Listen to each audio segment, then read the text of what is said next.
Read me, Daddy. No. I haven't called Daddy so much this week.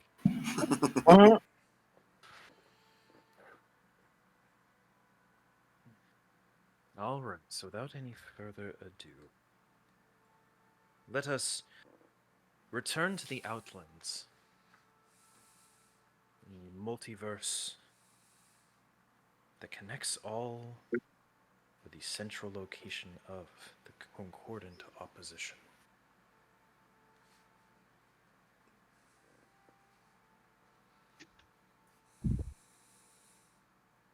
The last time we gathered together, you had agreed to help Parvas, the leader of Aerie, by retrieving a clutch of eggs that had been stolen from the avian people of this hidden treetop village.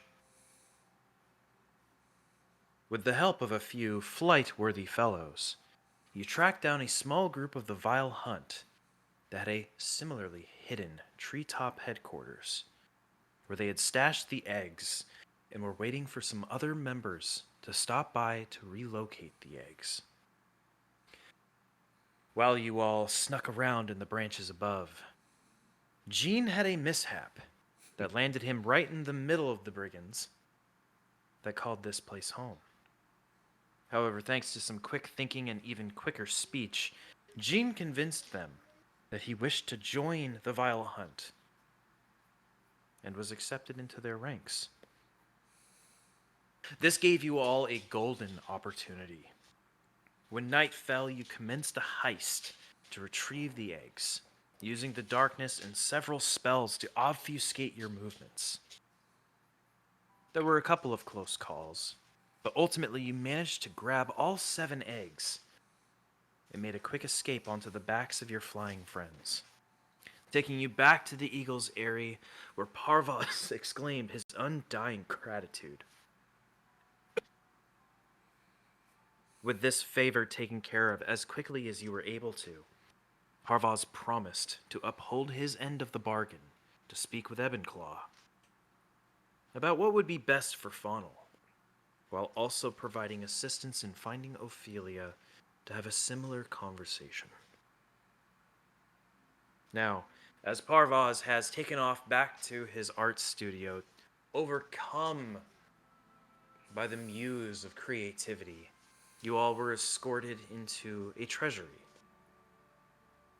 where you were paid quite well for your efforts this evening.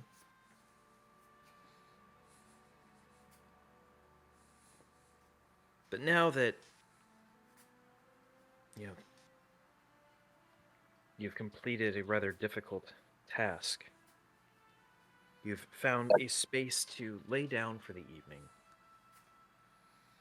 feeling quite safe within the confines of the Aerie.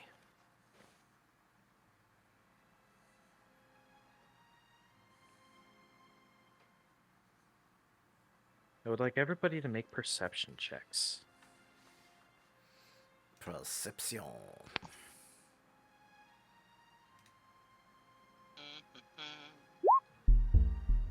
Oh, I can't see a bloody thing. Might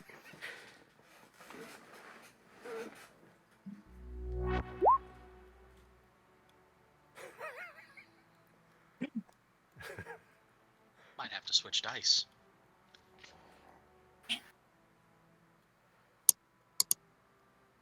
What's Sensei give me? Where's yours?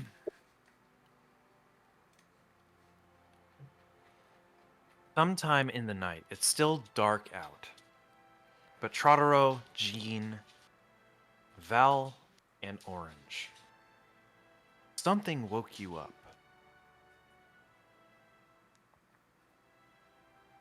As you kind of sit in the silence, not even aware that others have been awakened. You just kind of listen. At first you think maybe it's just the wind moving the trees, causing the wooden planks to shift. Then you hear that whine of weight very slowly influencing the wooden platform outside. It's odd because anybody that lives here wouldn't really care. So who's outside sneaking around?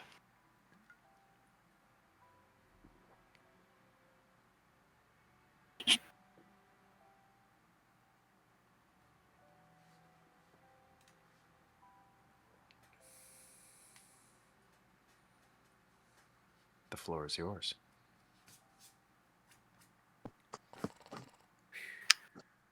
You guys hear something?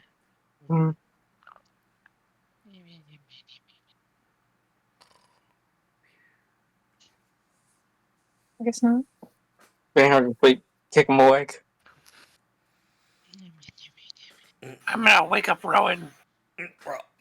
What's all this? Quiet! Shh! Can you hear that? Listen! I'm listening. What is There's it? someone outside. The hell's that noise out there? Someone go take a look. Me, Chuck.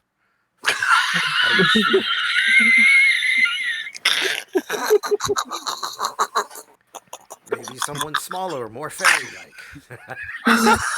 Someone not as noticeable. You want me to go check? Whoever can be stealthy. Quiet. I saw. I want to be heard. All right. I mean, I don't care who goes. He's got lust for blood. I'll do a quick look and see if it's anybody that's could be killed. To be I gotta help out. Tradoroh. Oh, sorry. So, Orange, as you kind of peek out the door, Oopsie. you look around and there are no lights. You know, at this time of night, those that need to be able to see can likely see without the influence of man-made illumination. You see about 3 humanoid figures crouched down low in various positions within these treetop kind of just complex. They're dark and shadowy. You can't make out any details outside of just a silhouette. But based on their posturing, you would guess that they're trying not to be seen, but not doing a very good job of it.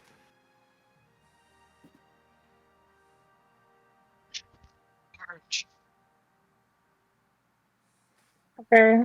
I go back and I'm like, yeah, there's 3 guys and they're being hella sus. How far away are they?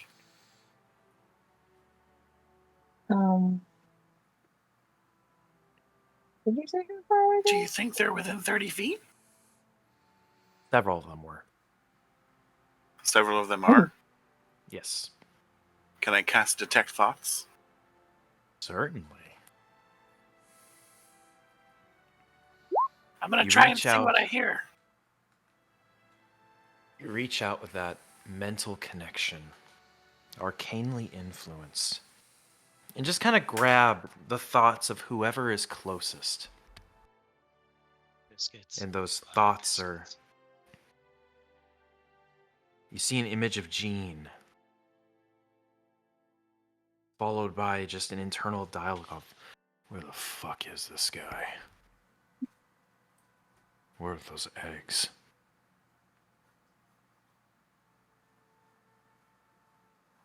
Is that it?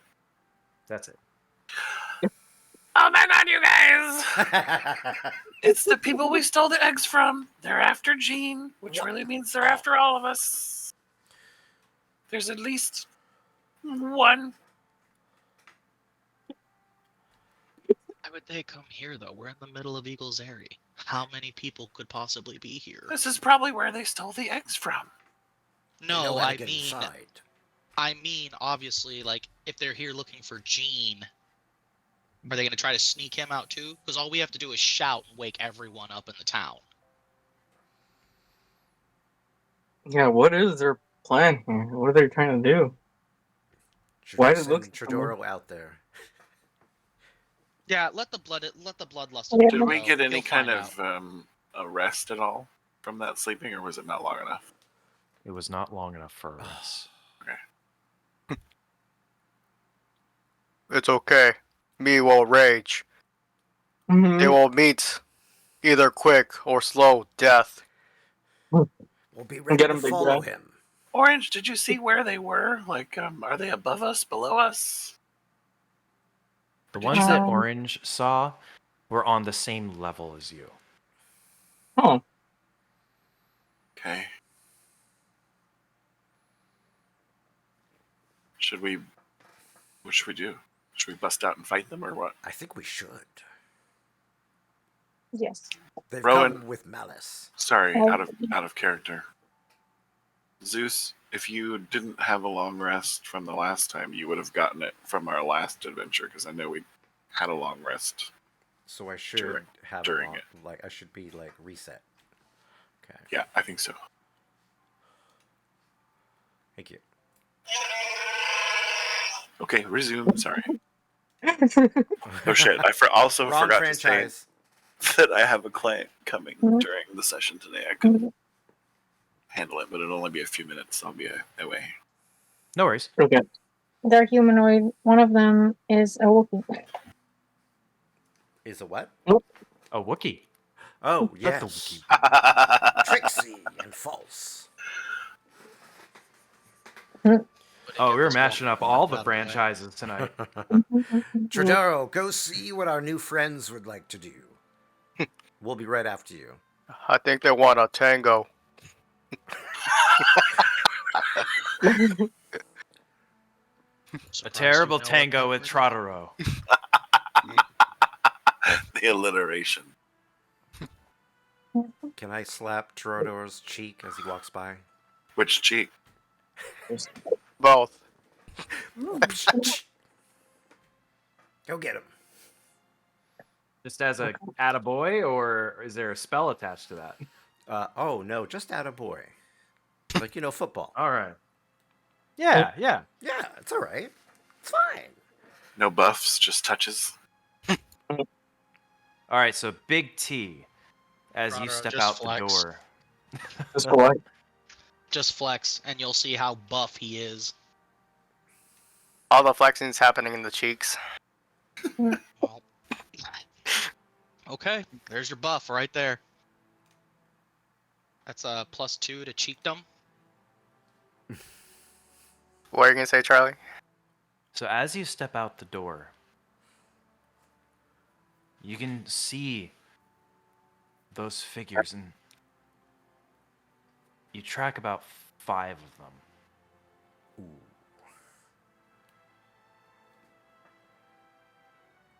But as No, there was you only stand 3. there- Sorry.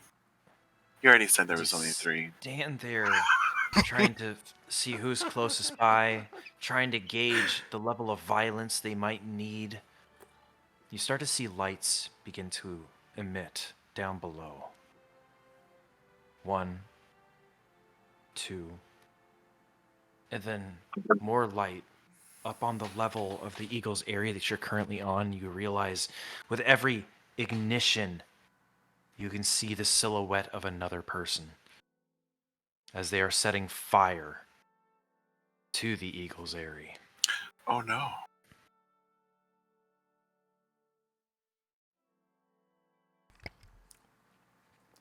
One light erupts about 50 feet ahead of you. And you can see the man that you had identified as the leader not hours before. And as his face is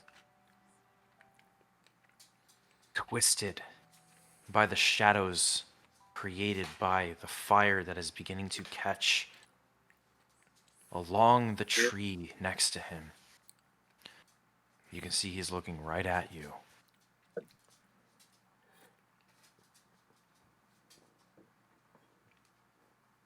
You took something from us. You will be giving it back. I look at him, and then I look behind me like, is he looking at me? Or something behind me? I think he's talking to you.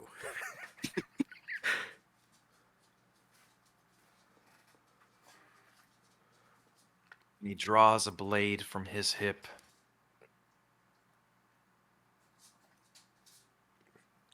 Fine then. Can we all hear the blade come out? Way. Yeah, it's ding.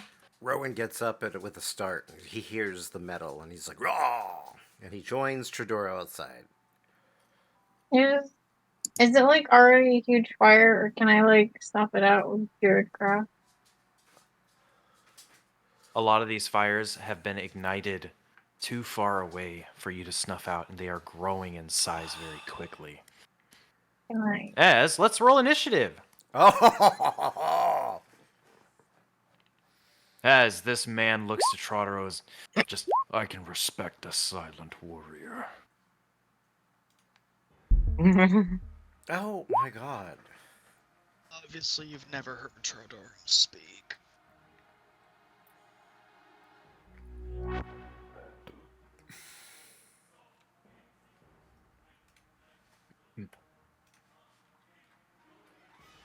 All right. Oh. There are a bunch of people here. Oh. Now, most of you are still inside of the room that was offered to you for the evening. The only two that I was tracking being outside of that were Rowan and Traddoroh. And we are kicking things off with members of the Vile Hunt, as this fella over here is going to pull out his crossbow. Oh. And he's going to have to get a little bit closer. Oh, I need to zoom out. I was like, what fellow? Oh, no. I can't. What happens if the map doesn't load for me? Do I just refresh the page? Yeah, hold it's on. just this black screen. You can just refresh it. Refresh it? Okay. Yeah. Usually works. Oh, there we go. All right, everybody else see it? Yes. Yeah. Mm-hmm. Fantastic. So, let's make a light crossbow attack at Rowan. He's like, I wasn't even involved in any of this. It's a 14 to hit. Ow! Oh! Is that a hit? Yeah, it's a hit. I don't know what the damage is yet. Rowan is not on here. That's weird. I cannot be struck. Rowan, you rolled a 2.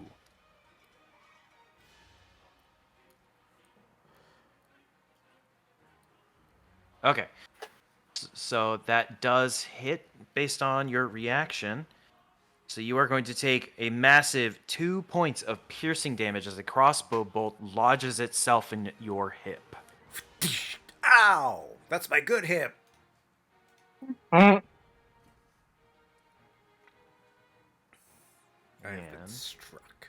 let's get this guy's turn going. He's going to come over here. He's going to light another little fire.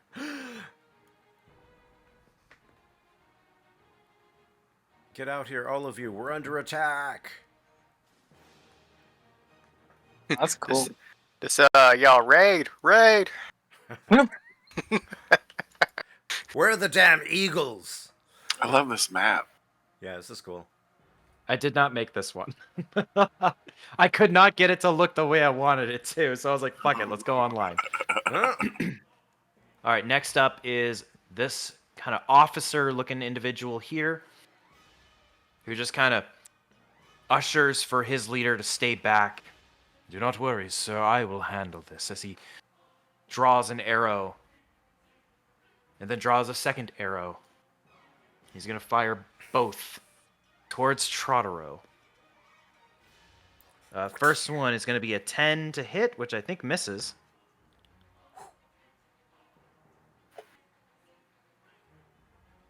But the follow-up will be a 21.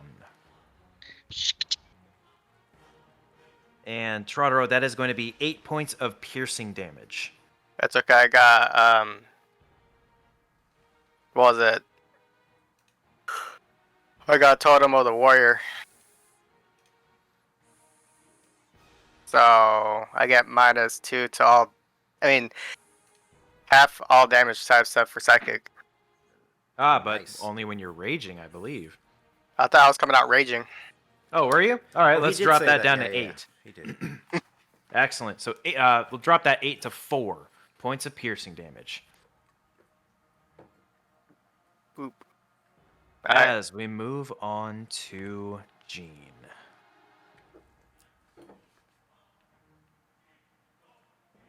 Been a dream, not my lover. Am I blocking the doorway, or can he? Sorry, never mind. Now, people can move through your space if they are friendly to you. Okay. If they are not your friend, you can choose to just stand in their way, blocking their movement forward. Question: can I do bonus action and then action, or Yeah. I have to do an action and then bonus action? You can break it up however you would want to. You could do your Um, action and bonus action before your movement. You could do an action, move half of your movement, do a bonus action, move the rest of it. The world is your oyster. Oh.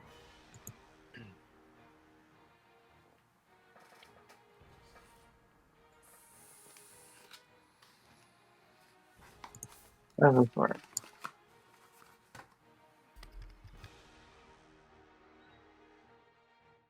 No.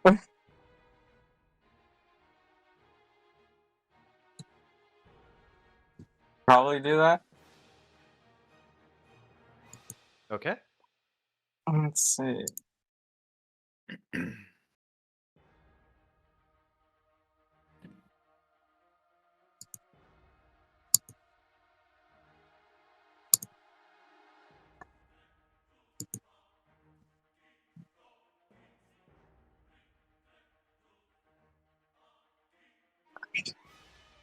Hmm?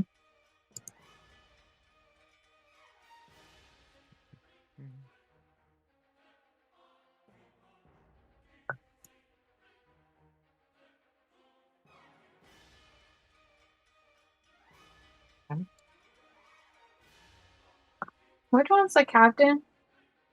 Do we know? That'd be This this guy guy? right here. I feel stupid if I do this. There are no stupid ideas. Only ideas that may or may not have consequences. Yeah, take your This time. might have a No consequence. worries. How much is dash again? Like, how far do you go? So dashing doubles your movement speed. Oh.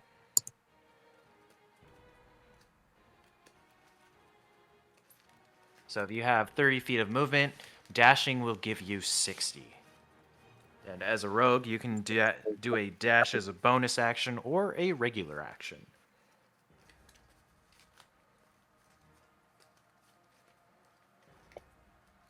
You can double dash, right? He could. I can double dash, but I feel like I'll get hit if I do that. Oh yeah, if he dashes past someone, is it like open him up? Reaction. Yes, they could use their reaction to make an attack of opportunity, but only if you enter and leave their melee range. Currently, you're not sure what this guy's holding on to. This guy has a bow, so he can't actually take an attack of opportunity against you because he doesn't have a melee weapon. And if you enter into this guy's melee range, not a whole lot he can do unless you run in there and leave it. They can't attack you because they both have arrows. If you did want to go for that.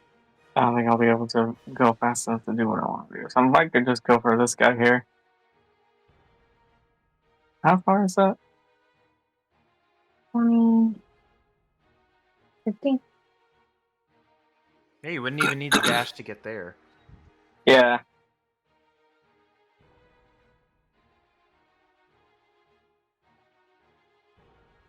Whoa. I'll move here. I'll attack that guy. Excellent. I'll use my short sword.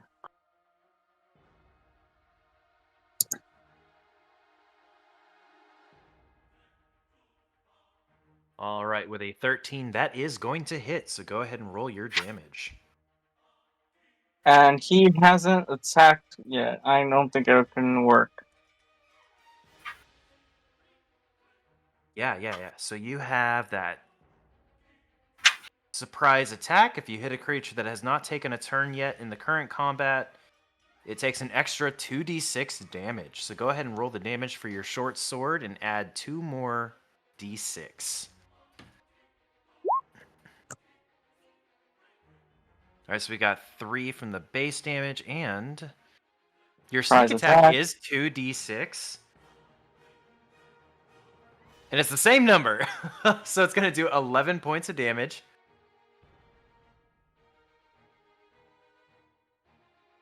And as you rush out the door, almost using Rowan as something to push off of just to get towards this individual as fast as possible, you plunge your short sword straight into their gut. And they let out this just bloodied cough. Oh dear. As he grips onto the hilt of your sword for a moment, locks eyes with you, and then slowly starts to fall to the side, dropping off of this bridge and tumbling to the ground far below. Damn. Yeah, you killed that guy straight up. Wow. Wow. Well done, mate. And I can use my bonus action to hide. As long as you have broken line of sight, which I don't think you I have. have 2 people very close by that can see you, but you could use your bonus action to dash and get back behind cover.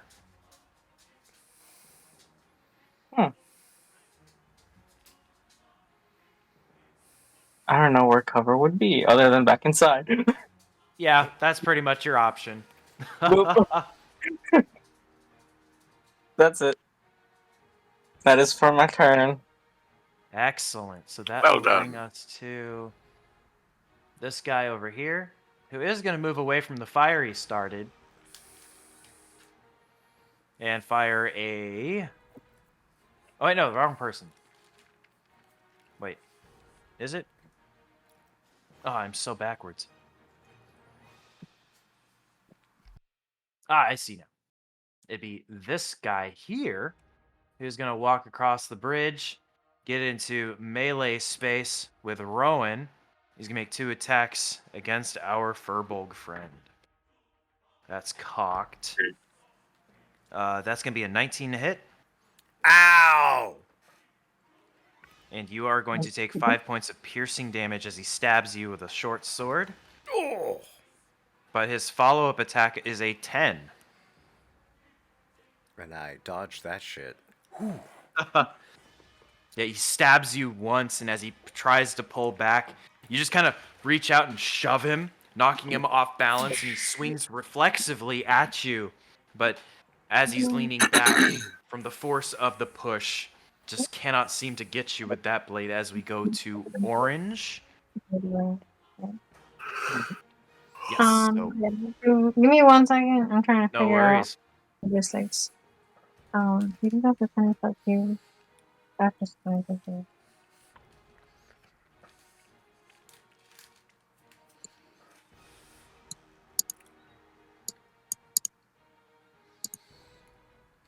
Where? Just like the most people as possible. 15, Well, 20. that's terrifying. What do you need that for? Um, I think It's not. I'm probably gonna do something else actually. Kill them all. Hmm. The fairy is the most deadly of us. The deadly Okay. fairy. So I can do a bonus action first. Yes. Okay. I'm gonna do. Well, piercing. Piercing is like. It's your book. Okay. I'm gonna do Hall of Thorns. Oh, Hail of Thorns? Yes. I don't know why I want to call it Hall of Thorns. Alright. I'm gonna do Hall of Thorns, and then I'm going to. You're inside though. Can I? Yeah, I'm gonna move. What was that? Are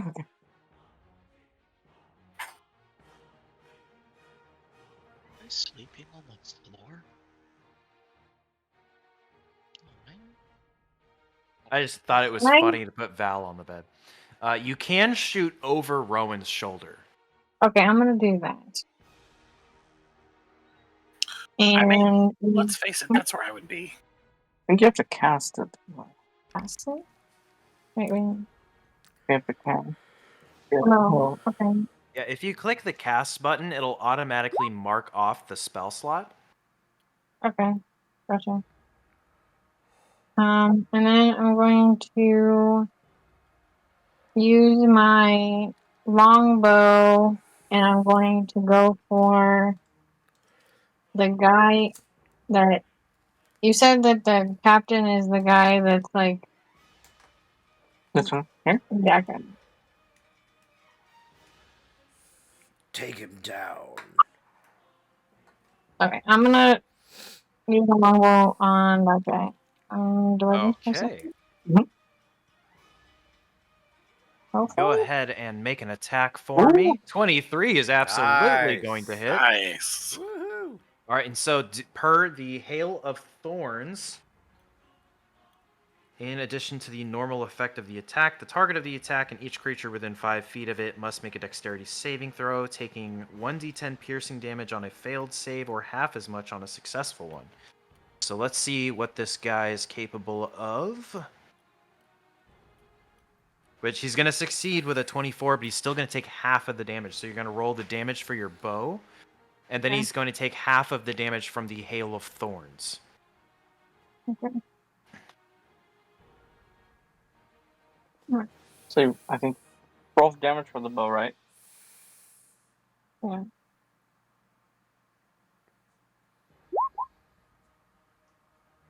For a total of 14 points of piercing damage. Ooh. Not bad. As you fire the arrow over Rowan's shoulder, there is just this slight sound as it rockets through the air across this massive tree limb, striking center mass on this bandit on this captain of the Vile Hunt. And as the arrow strikes, he recoils in pain, but goes to pull the arrow out of his armor. And as his hand touches it, it explodes, shattering the haft of the arrow and turning every shard into a small projectile, peppering his hand, his face, the rest of his body. But he manages to get his hands up in front of his eyes, avoiding the full effects of it. Why does that sound Well like I would done. have done so Now much that more is than some fairy 3 fire. points?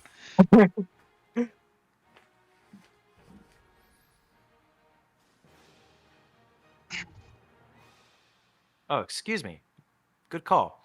Half of 9 rounded down would be 4, so it'd be 15 points of damage. Yep. Wrong one.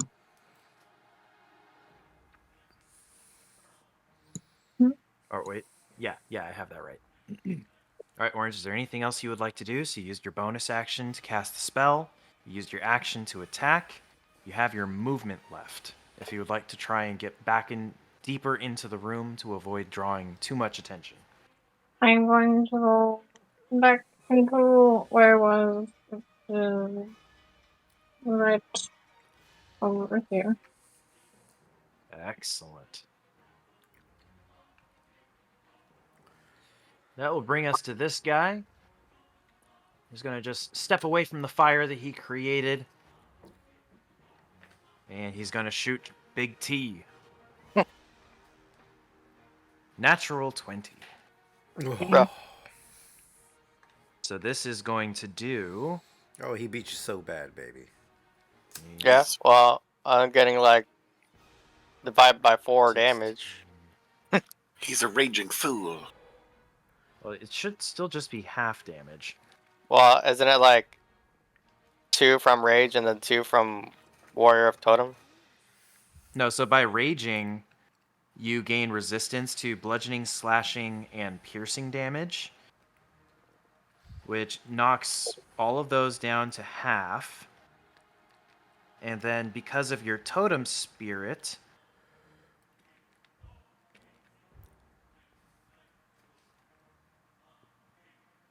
let me check.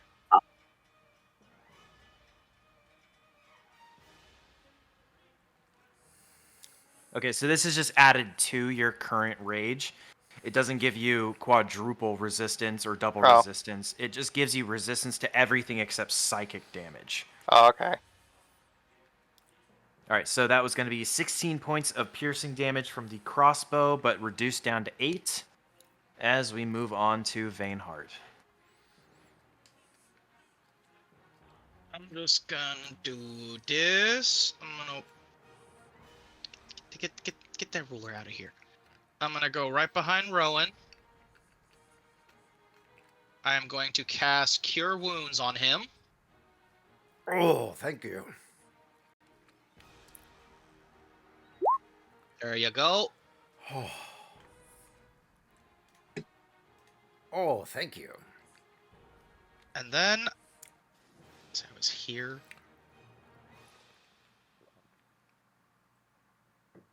Yes, I can still move that, I believe. Yes. And then I'm going to step in front of him and simply be his bodyguard. All right. That be your turn? I'm checking. I'm pretty sure it is, but I want to make sure. Oh. And see each other's spells. And I think I will cast Hunter's Mark. All right, let's see. Cure Wounds was what level of spell? One. That's a first level spell. Hunter's Mark is also a first level spell. And if you cast 2 spells in the same turn, one of them has to be a cantrip. I have cantrips, I just don't think I can use any of those. Let me go look. I can cast Sacred Flame. And you know what? Not sure you can. Your Cure Wounds is an action to cast, and Sacred yeah. Flame is also an action to cast. I'm just gonna be a shield. Okay, fantastic. So let's, at the end of your turn, 5, 10, 15, 20, 25, 30, just slowly starts walking out along this branch. And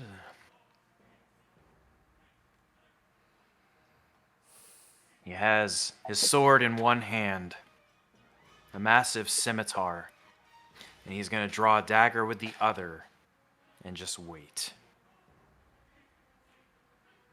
Moving on to this guy here, who is just going to maintain a defensive posturing, drawing his longbow.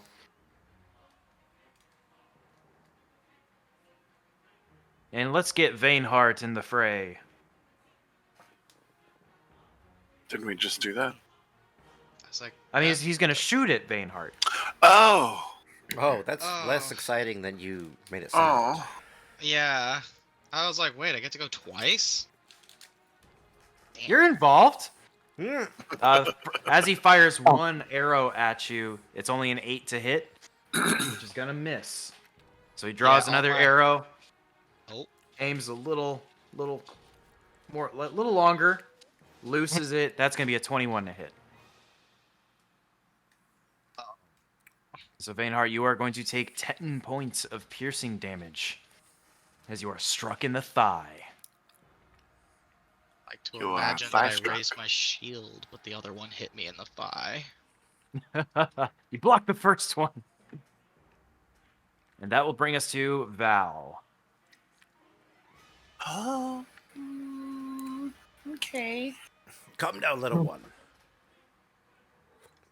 Just gonna, because all I can do is move right here. That's my whole movement.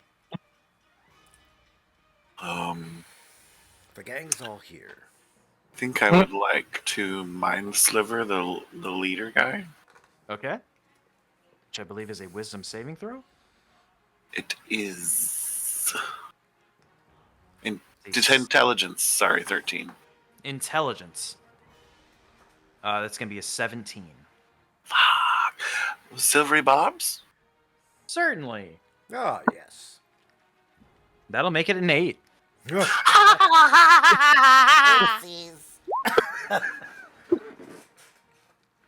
are you going to give that advantage to? Ooh. Ooh. I'm gonna give it to Rowan Oh, yes. because he was coughing. Humph, humph.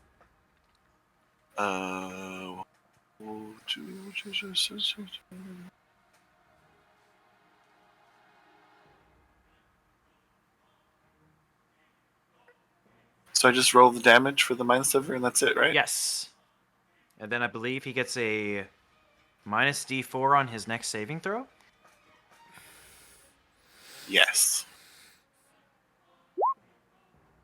5 psychic 5 damage. points of psychic damage. Yeah, fucker. So that was... What did I Giving him a use? mild headache. I used an action.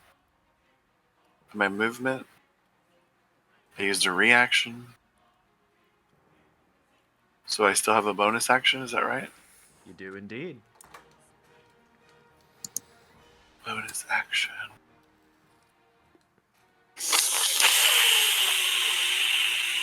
Oh, I should have done that first. Can I hex him?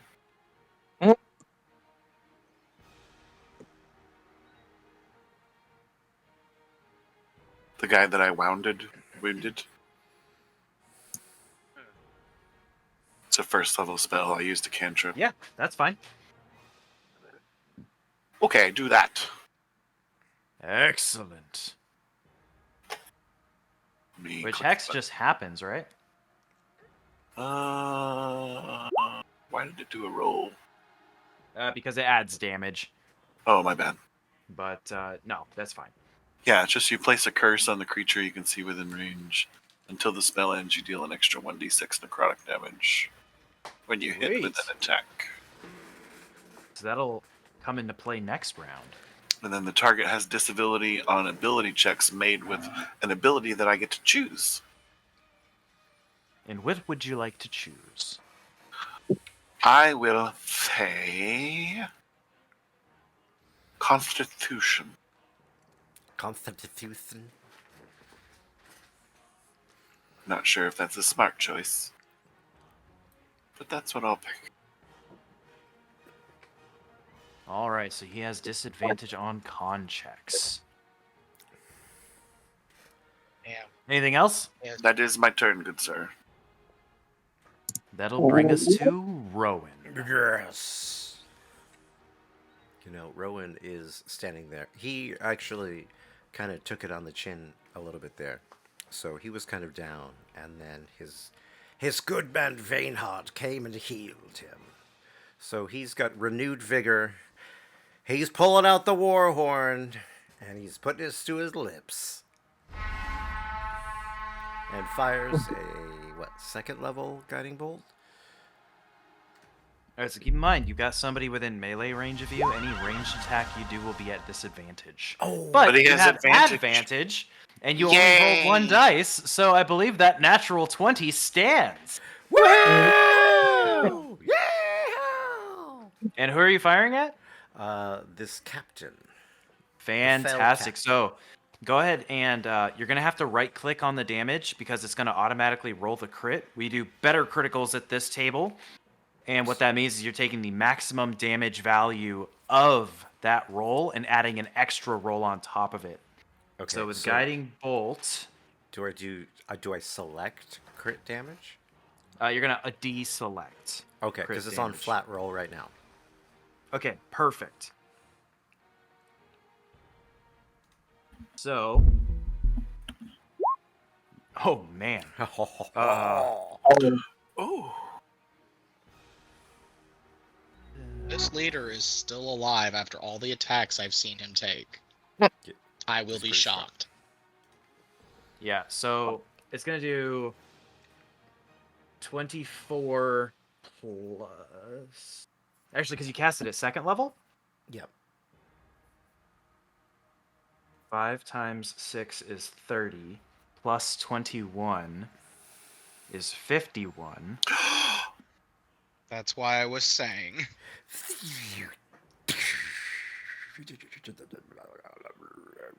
How would you like to do this? Well, after I blow my horn and launch my guiding bolt, my chest puffs out. And I Your say, chest puffs out. and I'm just glad to be here with all of my friends. As Where's the war horn? bolt slices through what I assume is the captain's head. Yeah, well, it's not there anymore. Oh, There is nothing but a smoldering base of the neck where a head used to reside. Goddamn. Happened so fast, he didn't even know it was happening. If I move out of this square, can that guy who's in front of me react? Yes. Only if you leave his melee range. So if you were to move to the edge here, or if you were to step back into the room 1 square, he would not get an attack of opportunity. Okay. But mind you, if you do enter back into the room, normally it's disadvantage on ranged attacks in order to hit somebody if you're within melee range. I did not give orange disadvantage because of where this guy is standing. Basically has like full cover.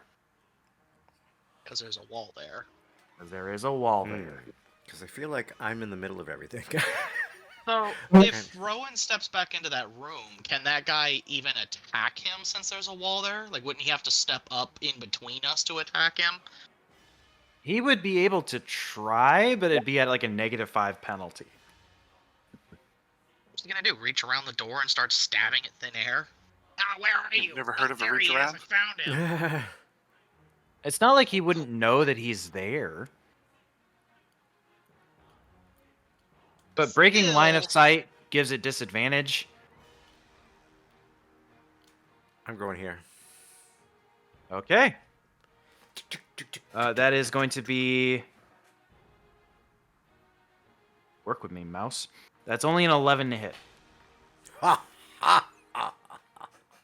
So he swings at you as you back away, running north, completely whiffing. Got anything else, Rowan? Nope.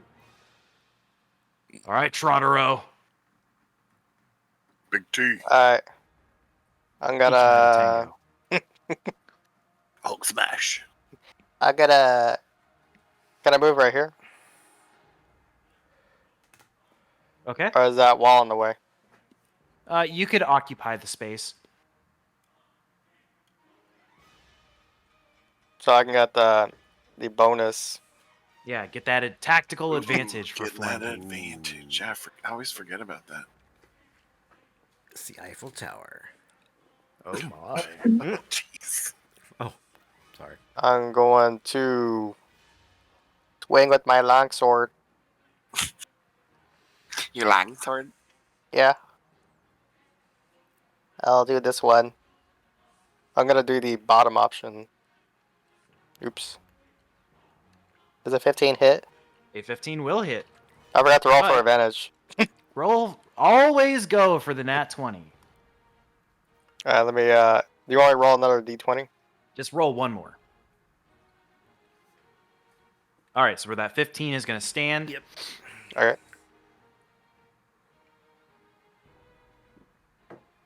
For 9 plus the 2 rage for 11 points of damage. Cutting deep into this figure's back, but not enough to kill him. That's gonna leave a mark.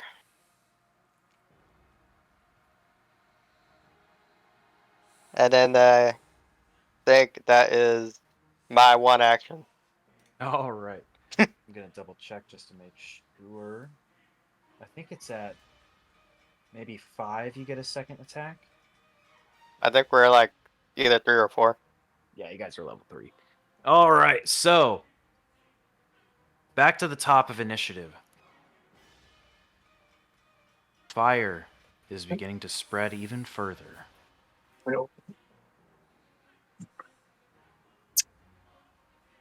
Bad, nobody of us knows create water. I know. I can put out the fires. I just can't get to any of them without being attacked by someone. I think Orange and I both can. You on And in firefighting duty? response to the fires growing, you can hear the screams of the avian people that reside within the Eagle's Aerie. And down below and up above, you can see them all coming out of their homes in a panic as they are starting to take flight to leave the conflagration that is beginning to spread throughout their home. What the hell is Parvas? Hmm? He's I'm painting. bitching. Now, let us make another attack against Tradoroh from this guy down here as he fires another crossbow bolt for an 18 to hit. Man, these hunters aren't letting up. And that is going to do 8 points of damage reduced to 4.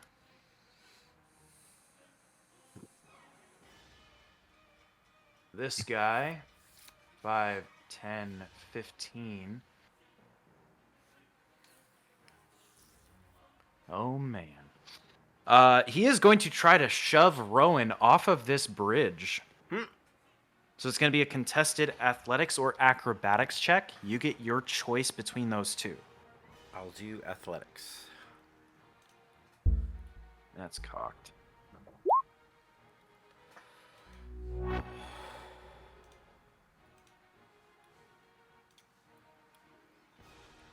Rowan, you feel, as you're moving across this bridge, something striking you in the back, pushing you off of this bridge. And you fall 15 feet down to this branch below. Go ahead and give me a dexterity saving throw to try and grab onto it. Oh.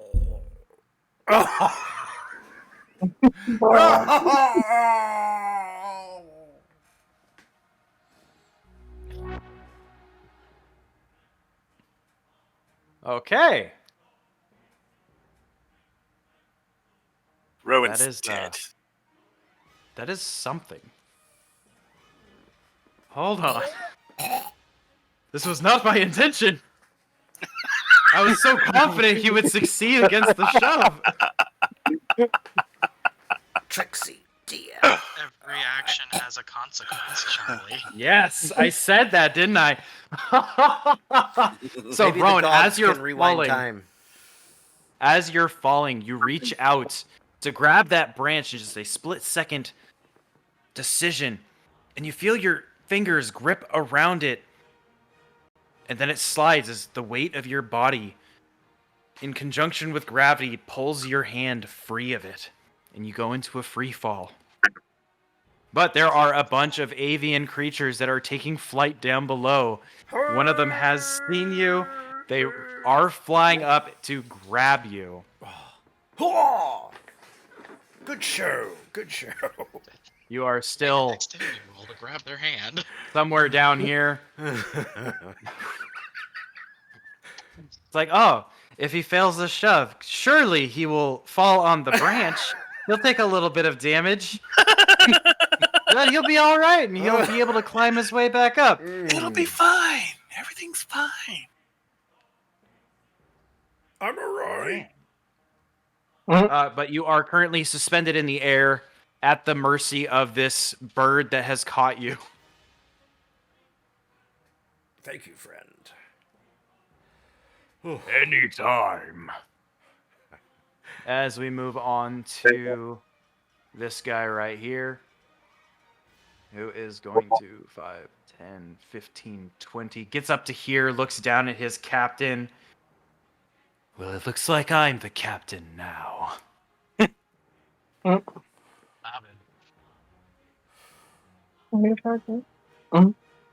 And let's do another longbow, a couple longbow attacks on Vainheart.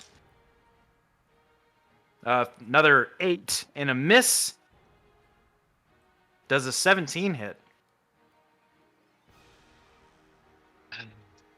Yes. Now, are you sure? Because you're wearing chainmail, correct? Chainmail, and I'm supposed to have a shield, but that only puts me at 16. I don't. What? No. Something's wrong here. The Sorry, chainmail the should give chain- you 16.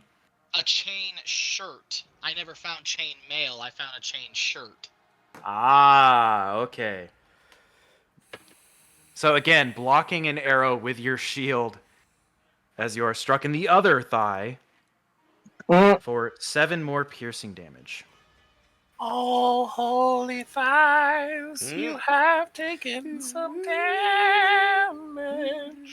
You know what? I hate this song even more because I'm a paladin. Holy thighs? Really? Yes, really. Paladin have thrown it back. And that will end his turn as we move on to Jean. Quote unquote Gene. Dun dun dun dun dun dun dun dun dun dun dun dun. Ding ding. I'm gonna stab this guy. Hell yeah! Yeah. Get him, Gene. Snap into him like a Slim Jim. Brother. With a 16, that will hit. And because you have friends in melee with this guy, you get your sneak attack damage. Ooh. Sneaky little snake. Alright,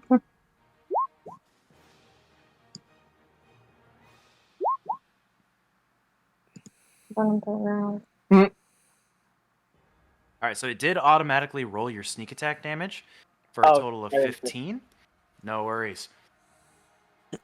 As you just run back out of the room, see that there's somebody there, and just quickly, like, stab towards his neck, cutting his artery.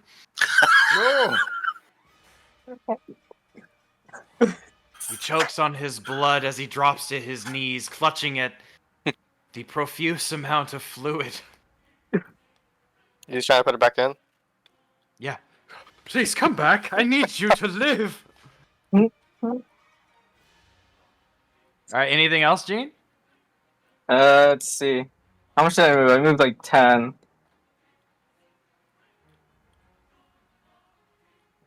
Well, don't get pushed off a tree. How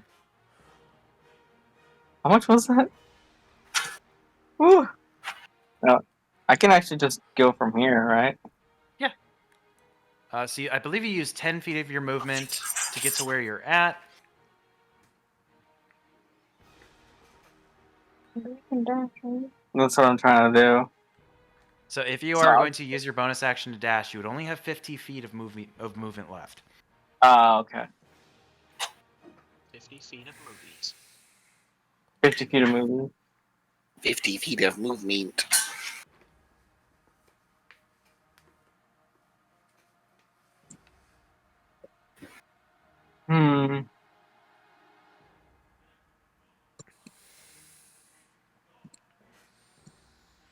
Oh, I didn't make that one bigger. I missed you, little guy. Too late. Sorry. No take Nah, back it's not saves. too late. It's never too late. Yeah, I'm just gonna dash to Are you hit. sure he's not small? What? I thought. I don't know. Didn't hear 3 days grace. Hmm? Yes. I was pretty sure I heard 3 days grace. Oh Bracing us. man. I don't know what the fuck that is. All right, but you run around the shelter that you were staying in. You see that there is a fire spreading on the platform ahead of you. No, pretty much all I can do. I can just dash. That'll be it for me. All right, that will bring us. Well, he did, so we don't have to have him on the initiative anymore. That'll bring us to Orange. He did. Orange. Okay. I still have the Hail of Thorn. No. No, Dang it. because you already hit the guy. So, Oh yeah. yeah, you murdered the. That spell has been expended. I have murdered. You could activate it again if you want, but that's your choice.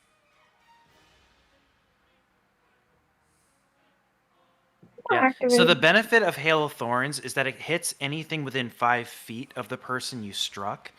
And currently, there's nobody that's that close to each other to get that additional damage.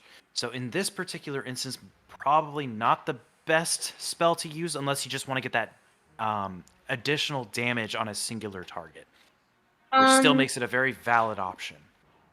So, Curious about something. do you want to ask before I actually do. Okay. What if she shot a corpse with Hail of Thorns? I did consider sharing that option because if Orange were to attack the downed leader, the damage would spread to both of the lieutenants on his sides. However, shooting a ranged attack towards a prone figure, which this man is lying on the ground, would grant Orange disadvantage because he would be a harder target to hit. It would be more beneficial to focus on an individual for the damage versus trying to hit a harder target for less damage to 2 people. So, Sometimes gambling is fun. But go ahead, Orange. so the lieutenant guy, he wasn't close to he wasn't like within 5 feet of the He was captain. not for the first attack you did. Okay. What?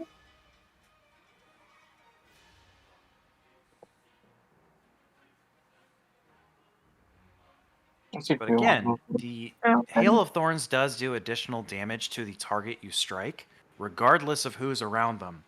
And having 2d10 to work with is pretty fantastic. I am gonna do another Hail of Thorns. Excellent. Who are you going to try to shoot? I'm going to shoot the new Tappy Tom. This guy right here. The one who just decided, I'm getting a field promotion. No. I kill whoever's captain. Whoever decides to be captain. He is next in command, isn't he? Kill him dead. Okay, so I'm gonna do that, and I'm going to go right before the entrance, if I can, to just shoot directly at him with the longbows. Let me put the Hail of Thorns in again. Okay, I cast it. Okay, and then Alright, so that's going to do 9 piercing damage if he fails his dexterity saving throw. But, gotta hit him first. I'm gonna do this one. Then I go, boom. Ooh, not great. Alright, so unfortunately, as you fire towards him, he has enough presence of mind to be on the watch out for you. And you just miss as he dodges the arrow.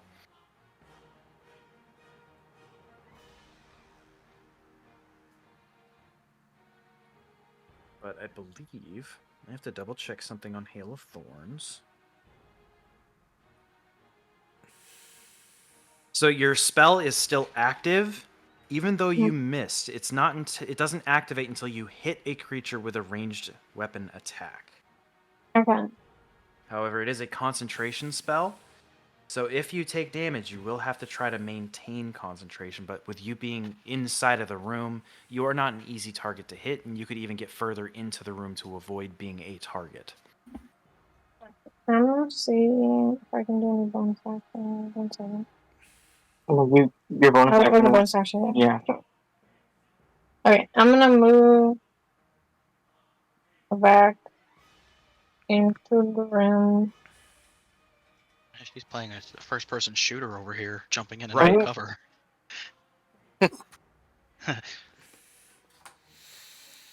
All right. Anything else on your turn, Orange?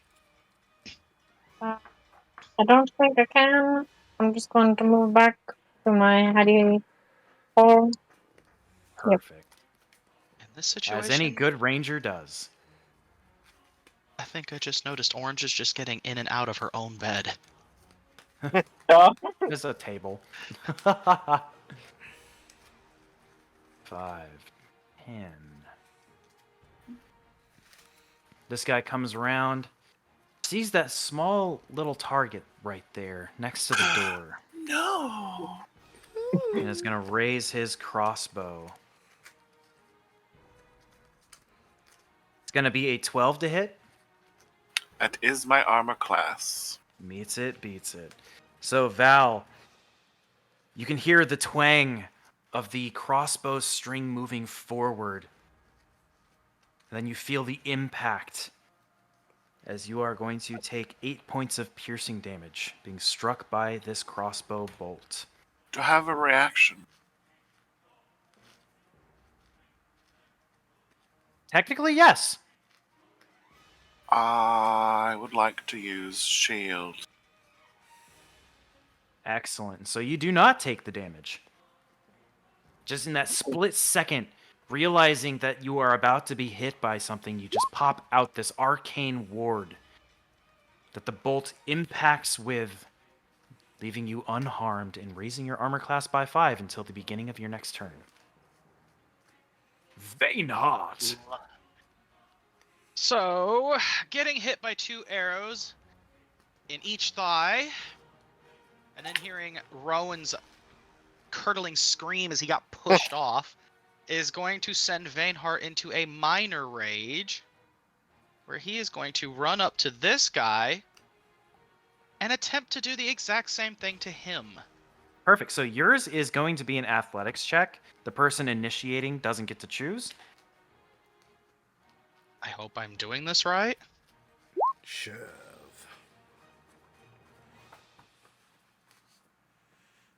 And I have beaten you by 1. Oh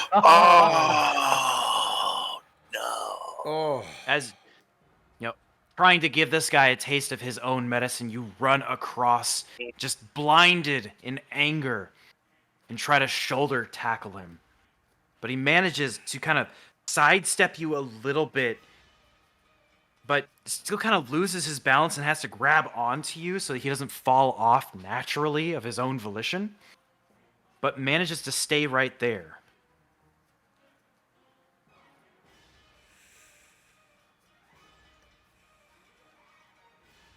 Maybe I should have cast Bane on him first. Well,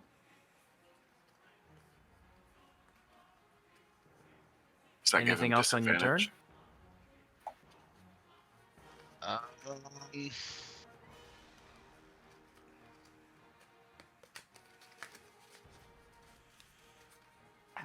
I don't think so.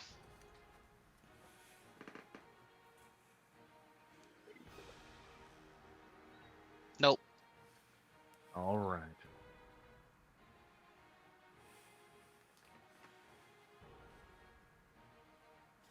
So at the end of your turn, this lieutenant is going to start moving forward. 10, 15, 20, 25, 30. and still has his bow at the ready. Currently seeing Vainheart and Val as he's coming up those stairs. So at Vainheart, it's another 8. Val, it's going to be a dirty 20. Oh, son of a bitch. Getting a little too confident in the shield that is currently active. You lock eyes with this individual, almost daring him to attempt. As the arrow strikes you in the shoulder, taking 10 points of piercing damage. But that ends his turn, and now you can retaliate in kind. Is it my turn? It is your turn. I would like to use my bonus action to transfer my hex to this man. Certainly. And which ability score are you going to impact? Dexterity. Dexterity? Perfect. And That may be possible. I will do. Wait, he's not. Is he so close that I would get disadvantage on ranged attack? Nope. Only people Perfect. within 5 feet of you. I will do a firebolt. Sweet. So I will this one. 22 to hit. That will hit, and you're going to do some extra damage because of your hex. Yeah. So just roll this one. That's for the firebolt. And the hex is 1d6 necrotic. Ooh! For a total of 14. And as the firebolt impacts, you can see this black, horrid energy burst out of it, almost rotting bits of his flesh further than the fire ever would have. And he looks very badly hurt. Don't fuck with me, I'll make you ugly. No! Not the face! I think all I have is movement left.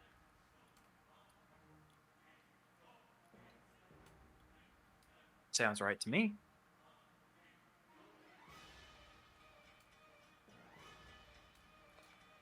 I will go here.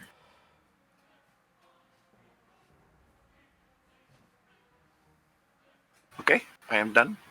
Excellent. So, Rowan, the bird flies you up onto the branch, depositing you, making sure that you have a good enough footing so that you're not going to fall off again.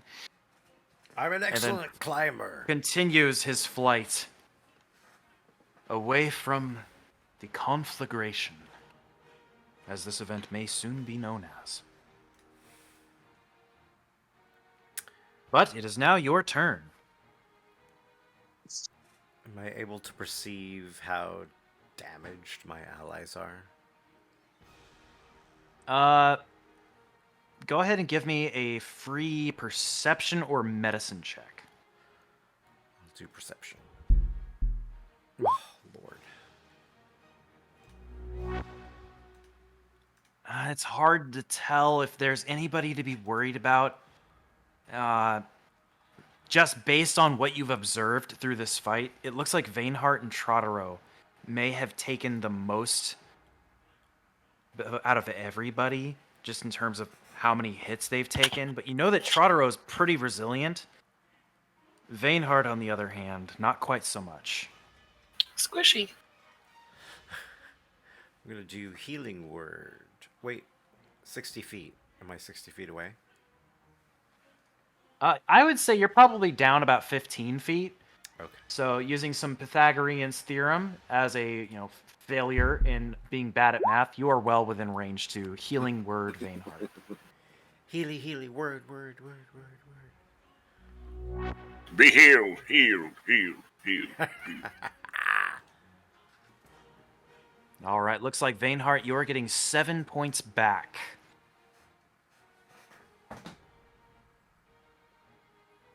Thank you. Yes. That was your bonus action, if I recall correctly. Should be a spell, healing word.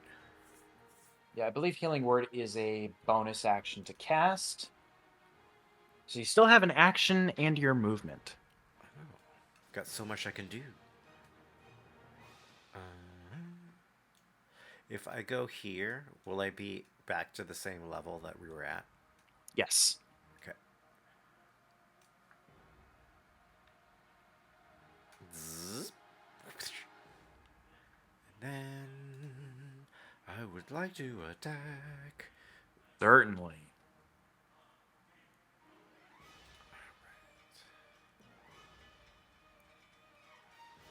I'd like to do a Warhammer strike on this rude dude. Oh, that hits. That'll absolutely hit.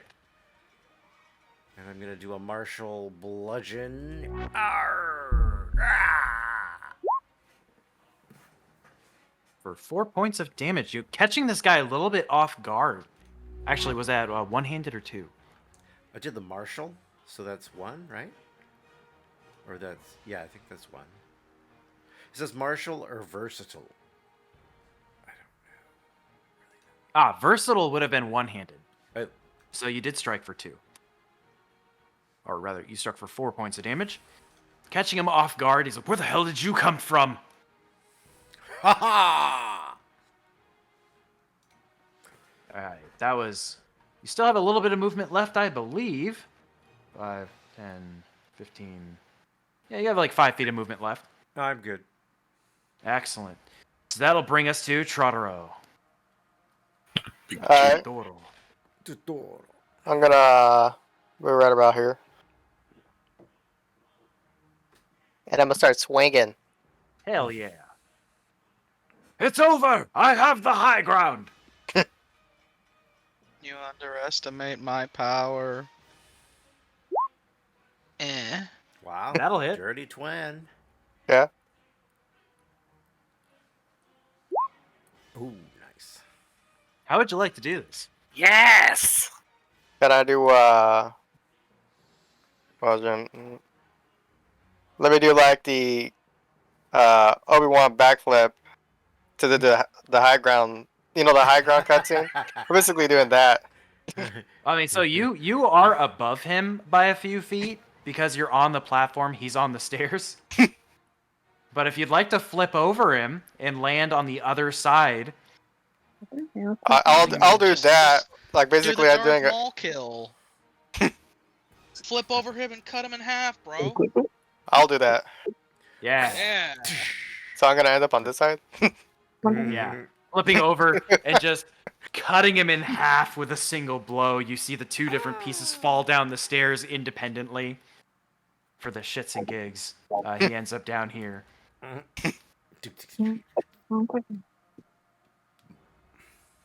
And That'll be my turn. excellent. Taking us back to the top.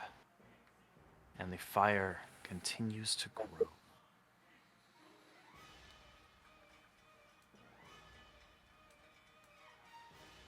I think that fire's moving. Yeah. That's what fire does. It got bigger. Fire bad. Fire hot. Me touch it.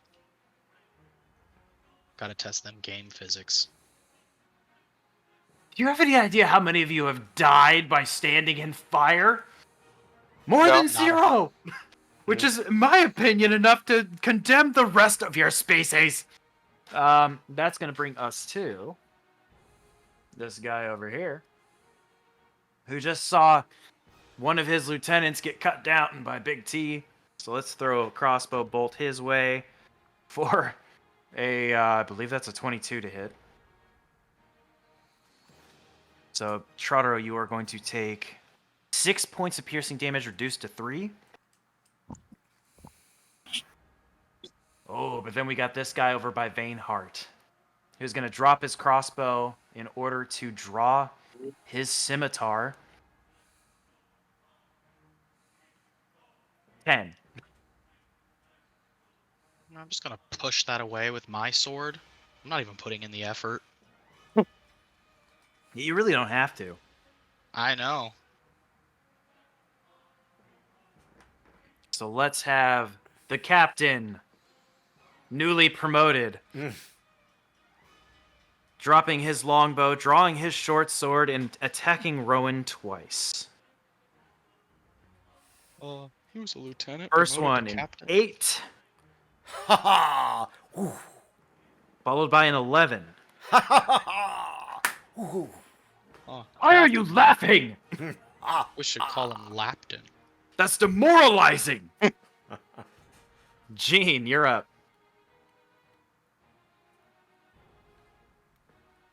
I'm gonna dash after this guy. I'm gonna stab him in the face. Certainly. As he passes by, I'm going to say, thank you. I was worried about that guy. I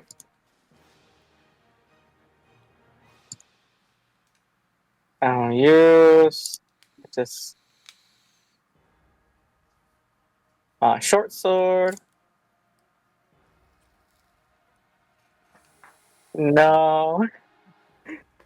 You go to strike at him with your short sword, but he just reaches up with his bow, catching the hilt and blocking it, the blade, from getting too close to his comfort. Your sword's too short.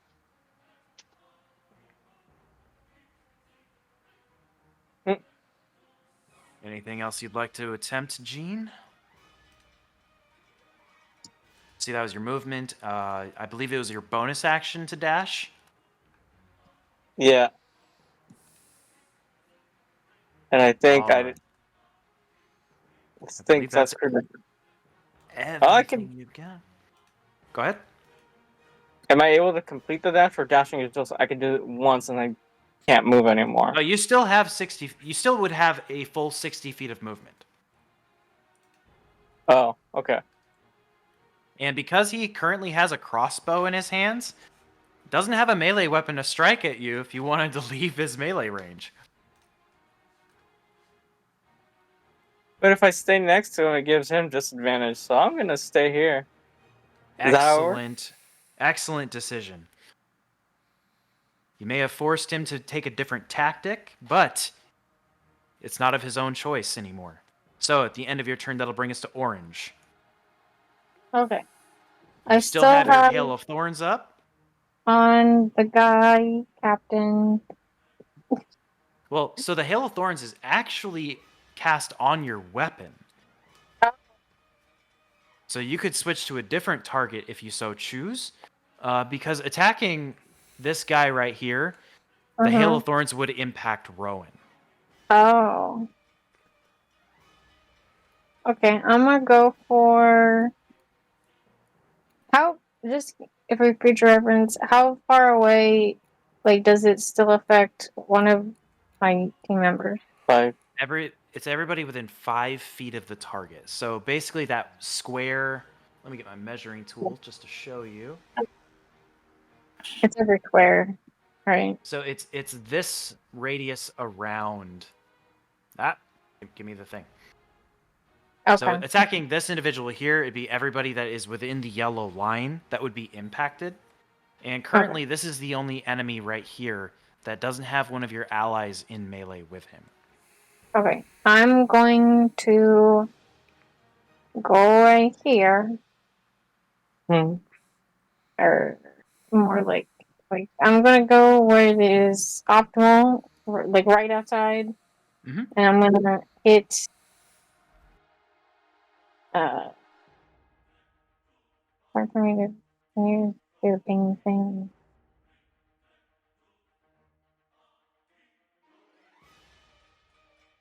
That guy. All right, go And ahead and roll your attack for me.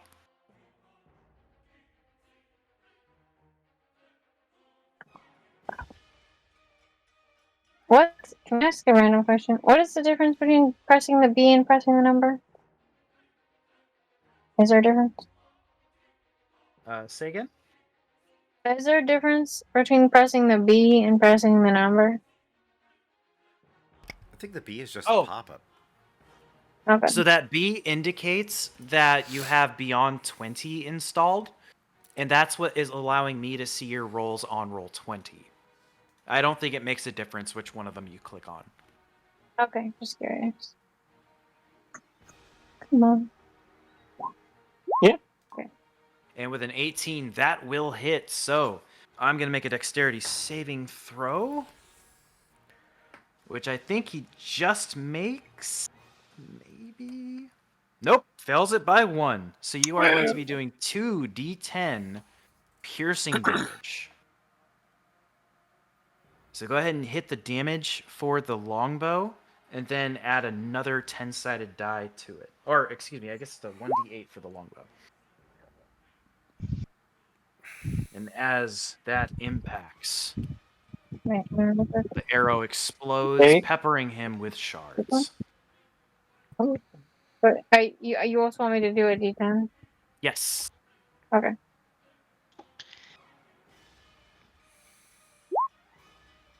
For a total of 13, and that guy is now dead as the shards of the arrow get him in the eyes, get him in the throat. Nice. And that expends the spell you cast. Can I go back to my table? Certainly.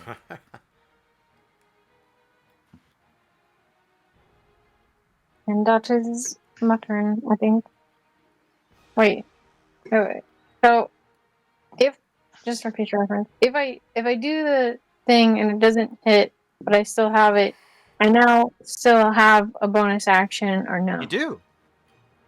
It's a bonus action to cast the spell when you want it the first time, but if you miss with your attack, the spell doesn't go away and it doesn't require another bonus action in order to keep it active. So you do, in fact, still have a bonus action. Let me just. I don't think I have anything, but I'm just curious. Just that. That's my last weapon slot. I'm gonna save it in case I need it. Okay. I think that's all I can do. That is my turn.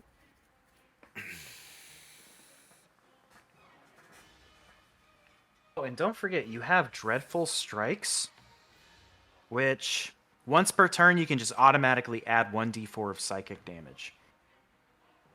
Oh, wait. That doesn't cost me anything? It doesn't cost you anything at all, you just get it once per turn. So you can augment your It's a weapon. ranger feature. Wait a second. Let me read this. I did not have that.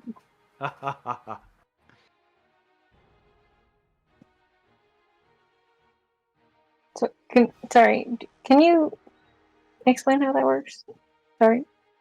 Okay, so you have your Dreadful Strikes as I think it's a ranger feature.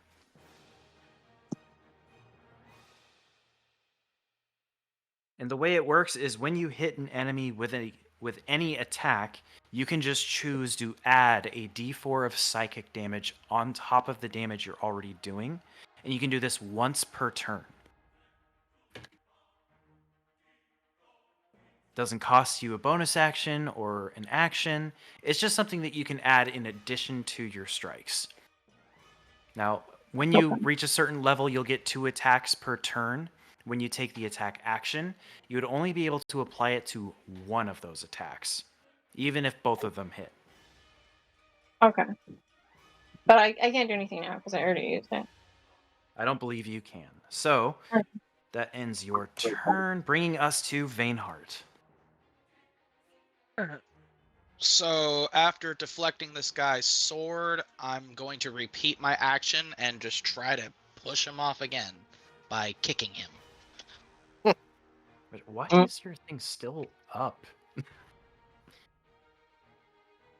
I say if it's up for more than 4 hours, you should see a doctor. Probably. What thing is? I'm confused. Oh, you were using your measuring tool to do some goofiness? It's What? not going That should away. be gone. Oh, I don't see it. Yeah, it's gone for me. I see it. It's bothering me. Were you talking about this? It's gone. It's gone now. Sweet. I All right. somehow You may made it disappear. proceed. Oh, for fuck's sake. You trying to shove again? Yeah. Well, I rolled a 9, so this guy is kicked off of the bridge and is now falling to his death about 60 feet below. And as we all know, it is 1d6 for every 10 feet that somebody falls when they hit the ground in bludgeoning damage. So that is 6, 9, 12, 13, 14, 18 points of damage. And he is not going to survive that fall. As he's falling, Vainheart will just look over the edge, and he's just like, "Huh, I guess heights do have their advantage." And then he walks away. Oh, that Vainheart. He's a shover, not a fighter. All right, that's your action to do so. Yes. Now let me see. I am going to still have my full movement speed, so 10, 20, Turdy. 40. 30. I was Did he? trying to see this guy. Alright. I can just barely see him. That guy. Yeah. I'm going to use a bonus action to cast. Get out of here, other thing. I don't need you here. Go away. Thank you. Oh my. What's happening? We don't know. I'm going to cast Hunter's Mark on him, Excellent. and in hopes. What did that do? So Hunter's Mark adds damage to your weapon strikes. Yeah, but I didn't mean to actually roll it. Yeah, it's But you because did. you cast the spell, it automatically rolls the damage for some reason.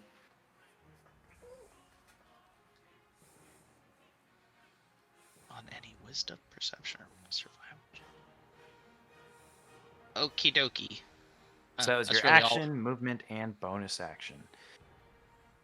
Yep, Bringing that's all I us can really do.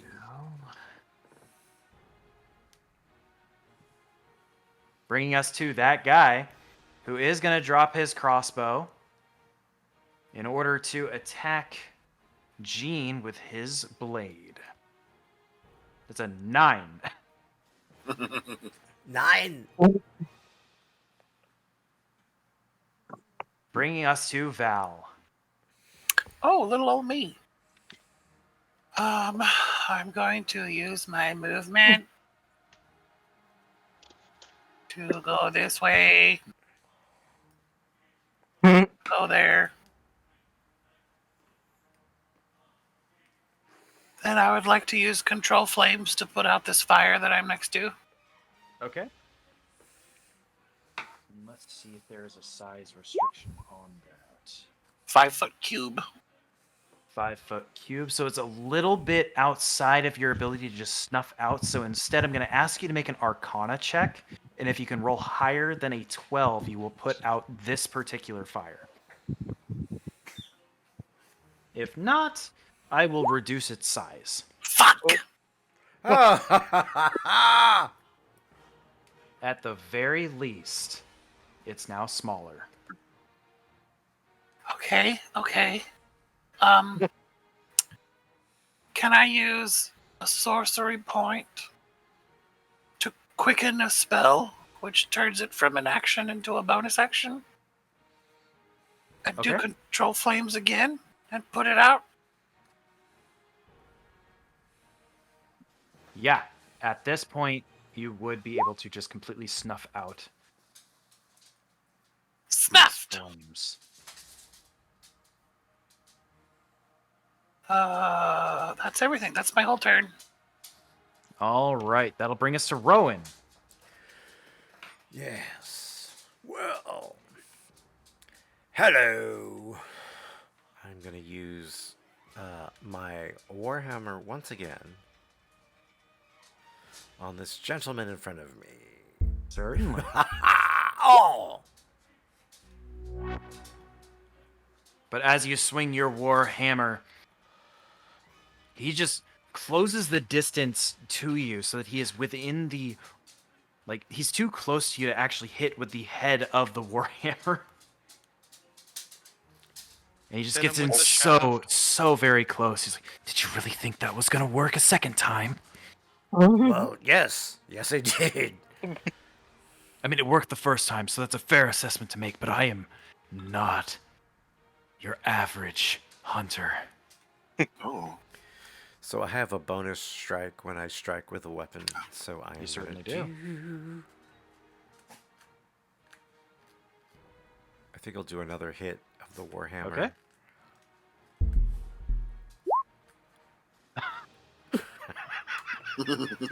And he is just making firm eye contact with you as you try to, wrestle him back, trying to push him back to put him in a good swinging range, and he's just not giving you an inch. You are very small. And then I am going to go right here. So I'm more on terra firma. And I'm going to say, Tradoroh, why don't you come take care of this for me? And that's me. Excellent. Big T. Big T coming to the party. Am I able to move here?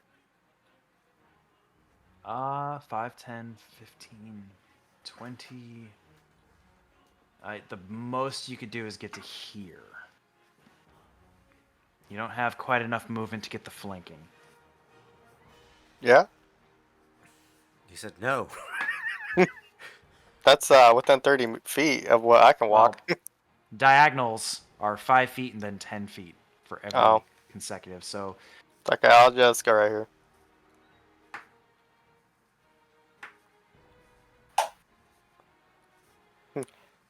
Anyways, I started swinging. of course. Let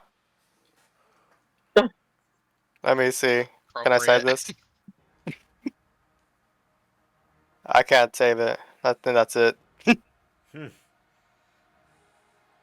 I think you have something for this.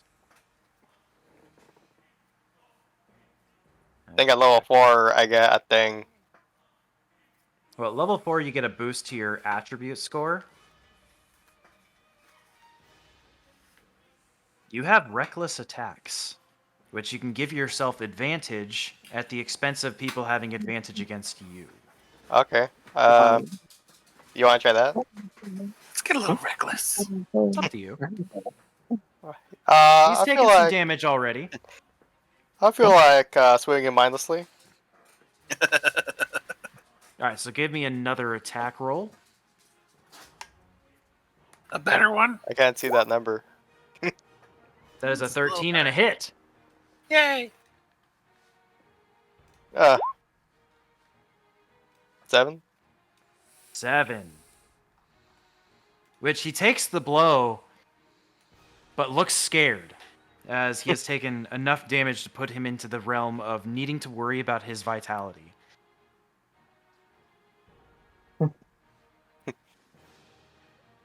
Anything else? No, that's it. All right, so yet again, the fires grow, consuming more and more, putting the Eagle's Aerie in a rather treacherous position.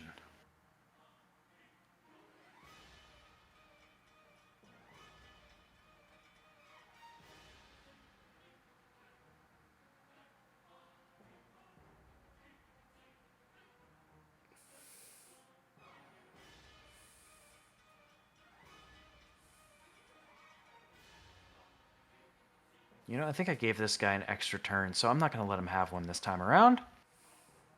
Bringing us to this fella over by Big T and Big R.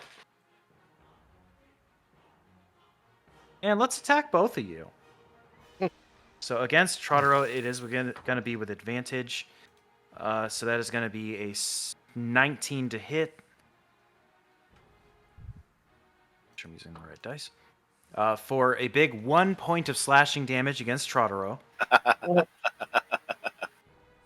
And an 11 against Rowan. Oh. Ooh. Bringing us to Jean. I'm gonna stab this guy with my dagger. Certainly.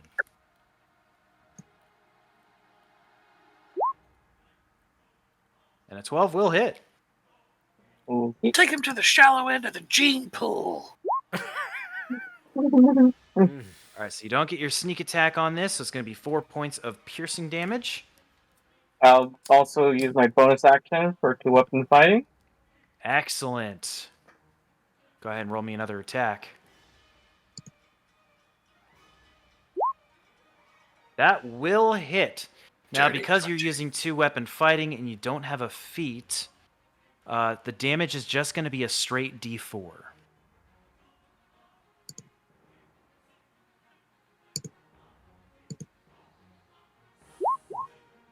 For 4 more. Woohoo! Cutting in 2 very quick strikes, leaving deep lacerations, one on his arm, one on his shoulder. That was your action and your bonus action. You going to stay put? Yeah. All right, Orange.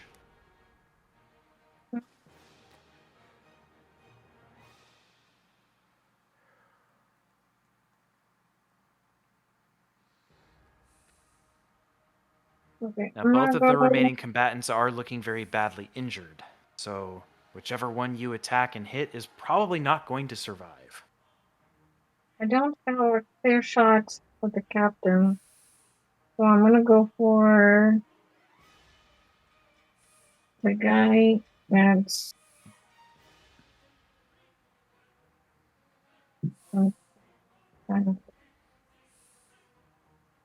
It's a hard time. my laptop doesn't like to lay out. Give me a second. Yeah.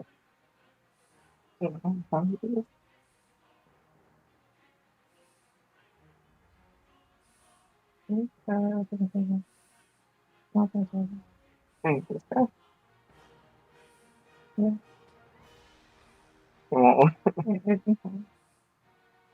I'm gonna do the one that's next to Jean. It's hard to get Okay. to it. I have the thing that defines the triple strike. dreadful strike. Fantastic.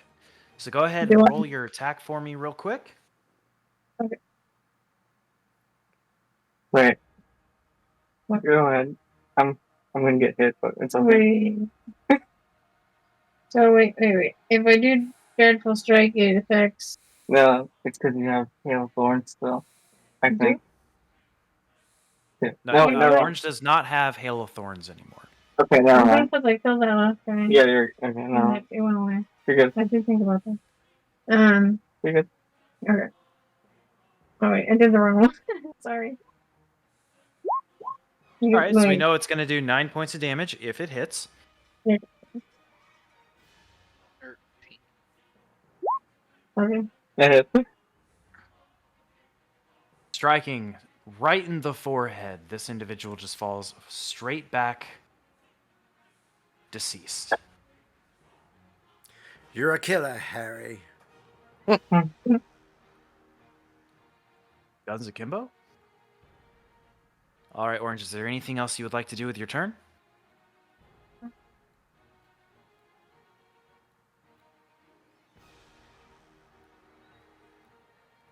I'm going to. Oh wait, no. No. I can't remember. You from the table. Like normally, you have like 30 feet of movement. Yeah, you have 10 feet left. I'm gonna move. Let me do my measurements.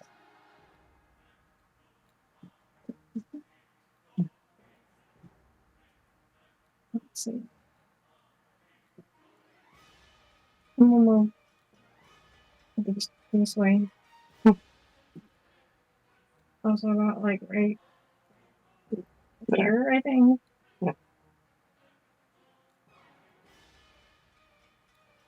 Yep. And that's All right. all we can do with it. Excellent.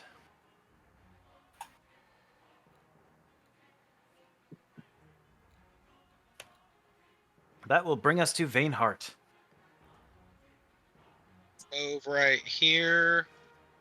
And I'm gonna cast Sacred Flame. All right. Now, as a bonus action, you could move your hunter's mark. Does that go away when the guy dies? Nope. As long as you are actively concentrating on the spell, you can move it with your bonus action to a new target. I do that. I moved it to that guy. Do I have to click anything for that? No. You get to Okay. add damage if you hit him, though. Okay. So yeah, just gonna shoot a golden ray of fire at him from the sky. Sweet.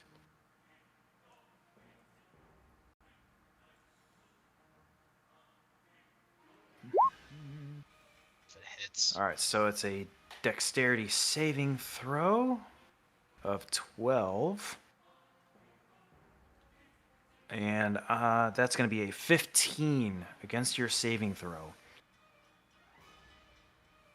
And I believe Sacred Flame, being a cantrip, is a save or suck.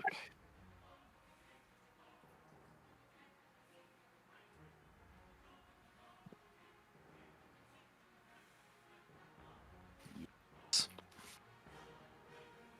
So as the golden bolt of fire comes down from the heavens, he very quickly sidesteps away from it, avoiding the damage. Vainheart, is there anything else you would like to do with your turn?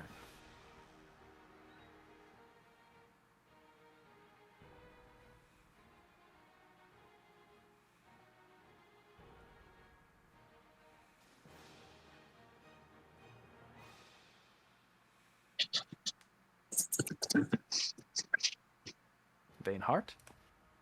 Oh, I guess it didn't pick me up. I said no. Okay.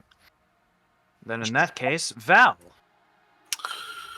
I'm gonna try and put out this fire with control flames again. Okay. At that size, it's going to be another DC 12 Arcana check. Okay. Ah, suck it, motherfucker! All right. Another section of fire. No longer risking anything.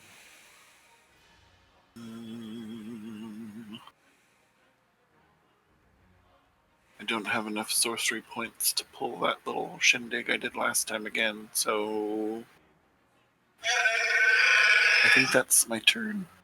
All right. Rowan. Oh, how is this guy still with us? I'm gonna do a guiding bolt on this mother. All right, it's going to be a disadvantage because you're within melee.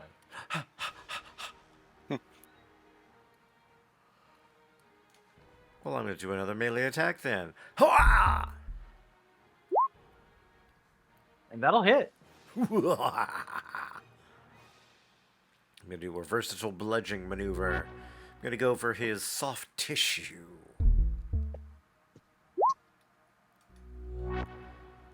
All right. And with that, having managed to avoid your strikes several times, this time, you get him right on the chin, causing him to spin around almost a full 360 degrees before falling at your feet.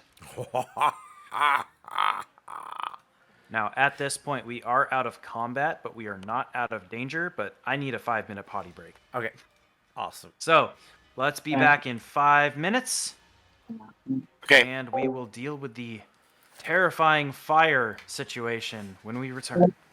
Right back. Okay.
I'm back. I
I'm back.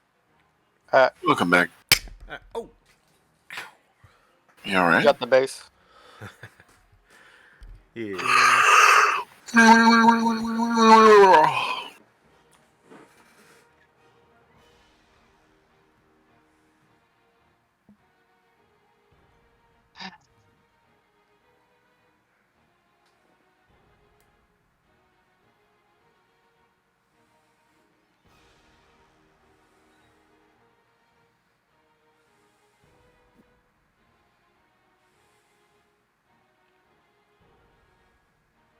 All right.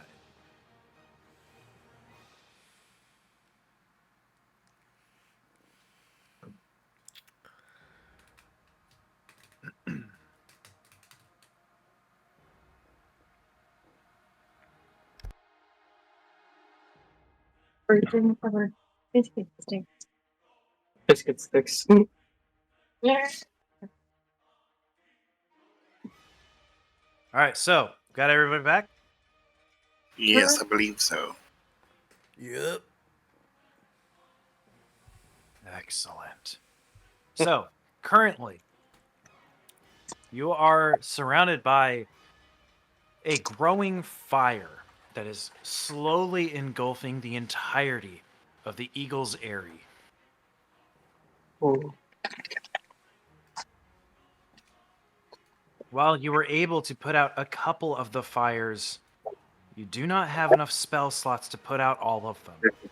And most of the residents of this space have taken flight in order to escape this worsening situation.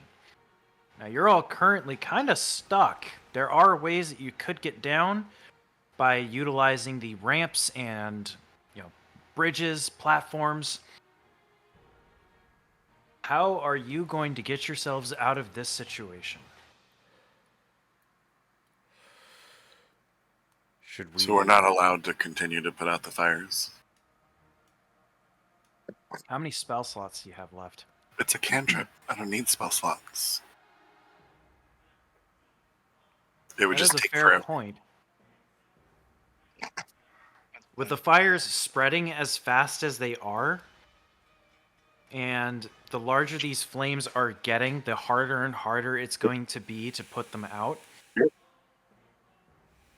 You could certainly try, but I do feel like the fire would spread faster than you could extinguish it. The fuck is Parvas? Pretty sure his wings could put all these fires out in one gust. Actually, fun fact about fire, once it spreads to a certain extent, wind only makes it worse. I don't know if it's far enough. We have to concentrate on getting out of here somehow, so let's just do that. Should we put this fire out as strategic certain fires so we can just make our way down? We could also run over here. There's a ladder right there from the looks of it. Unless that's a fence post? No, because this place has no fence posts. Are those ladders? Looks like a ladder. Yeah, I want to I'd say say that's a it. ladder. It's an I ominous hope it explanation. is. First time we came here, I remember hearing there are no rails. There are no rails. Ladder. All right, ladder. Excellent. So, as you all begin to dash towards the nearest way down, you manage to get down to the next floor below, with 50 feet to descend still. And as you continue to run along the bridges, seeing the fire continually grow, you get to a spot where you're going to have to cross over a fairly large gap. Go ahead and give me dexterity saving throws. As a group check, failure from one person does not necessarily mean failure for everybody. Am I still doing it? Well, you can fly, so I guess your dexterity saving throw will just be for the benefit of everybody. Okay.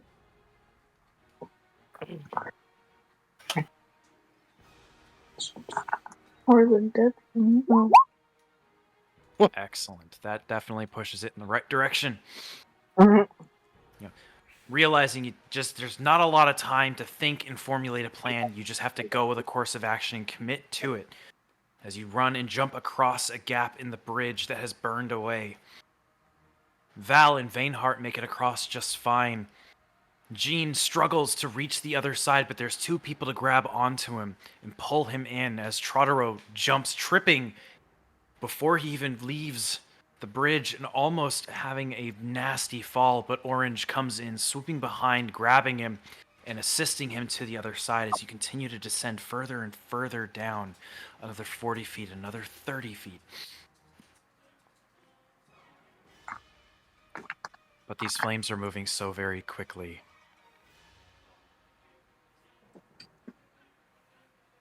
You hear the sound of the trees beginning to shift and strain as they are no longer able to support structures above. You look up just in time to see that one of the homes is now plummeting down, taking out several bridges on its way, spreading even more of the fire in its wake. But your path is still clear enough that you manage to get all the way to the bottom.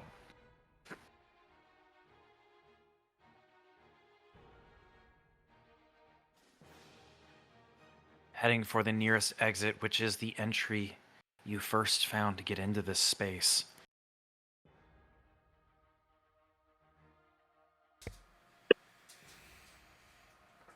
At this point, let's make it Constitution saving throws as adrenaline is coursing through your veins, trying to get you out of here as quickly as possible.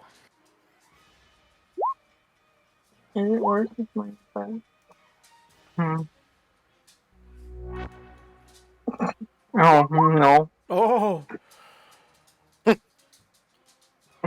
the heck? Oh no.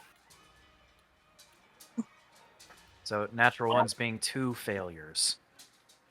That unfortunately pushes it in the wrong direction as you continue to run, but a couple of you are getting winded just from the sheer amount of ground you've had to travel just to get this far. I would like somebody to roll a d10 for me.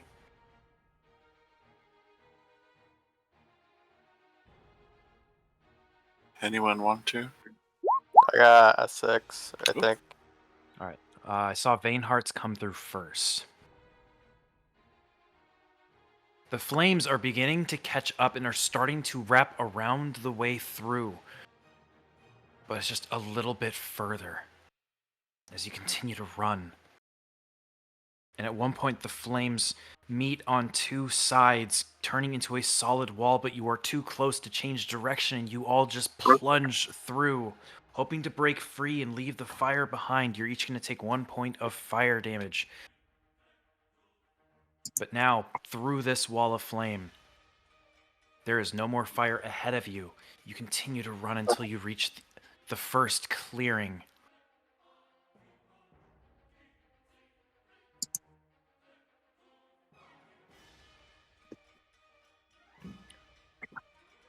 And as soon as you are within this space, you look up and you can see the great figure of Parvas up above you.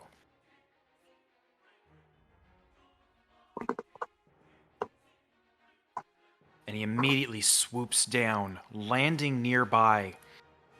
Hey, we've got to get out of here. Climb on! Yes. Don't mind if I do. Climb aboard. Be on his back.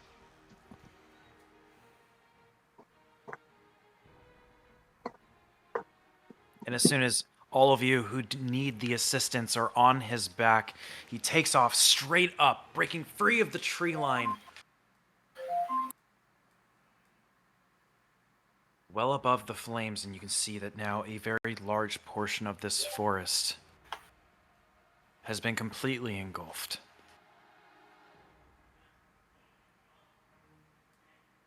As Parvas kind of circles around it, seeing the full extent.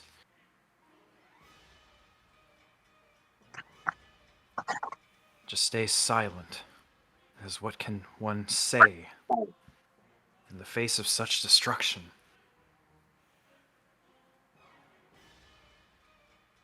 But then he redirects and starts heading in the direction that off in the distance you can see that there are several flying figures, maybe a mile beyond. We're gonna go find somewhere safe to land. And that we're gonna make sure that everybody made it out fine. tried to stay above for as long as possible to make sure that everybody got out alive.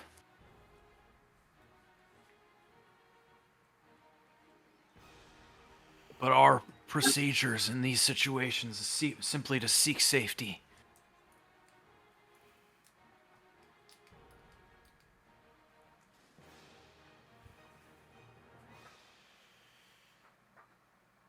Is there anything any of you would like to do? Have we made it to safety yet? Technically, yes, because you're up in the air far above the fire's reach. Do we know of any way to help?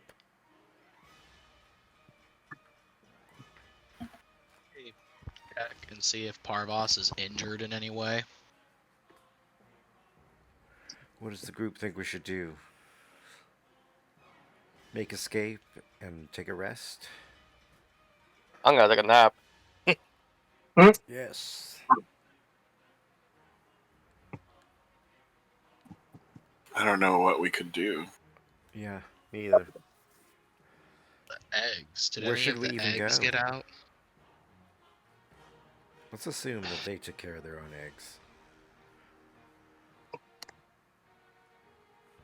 Well, that goes back to my last question then. Is Parvas injured in any way?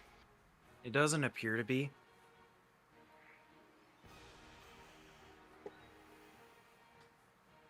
So we're in a safe place somewhere that we don't really know. And that's it.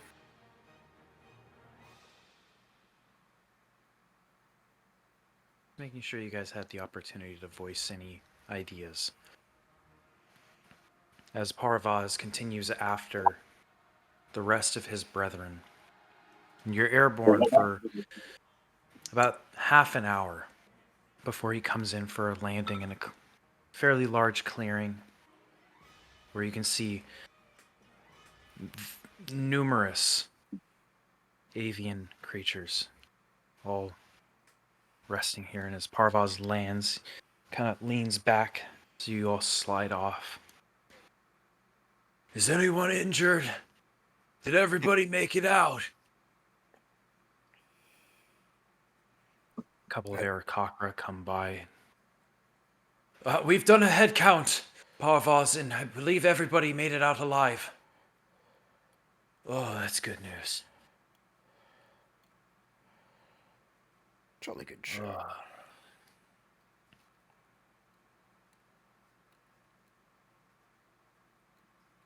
I must thank you all, says as he turns to all of you. If you had not engaged the vile hunt in combat, I believe that fire would have gotten so much worse.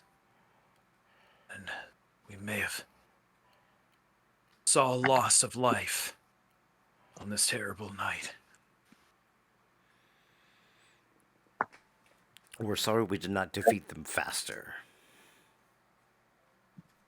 You bought us enough time for everybody to escape. And that's more than any of us could ask for.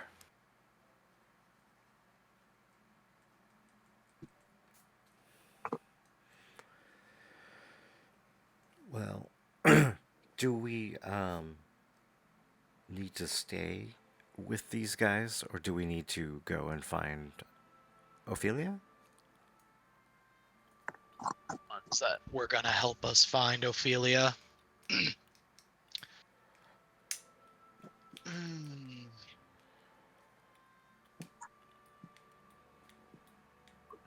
Our arrangement still stands. My people will help you find Opilia. And upon the morning after we've all had a chance to rest, I will go seek out Ebenclaw and come to some sort of agreement on who is going to take the position of leader of Faunal. Excellent. So, let's take a long rest. Oriana, Chief.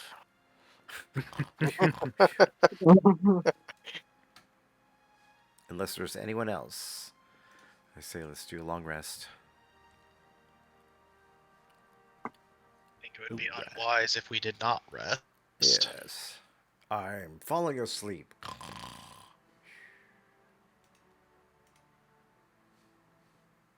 With so many of the avians present,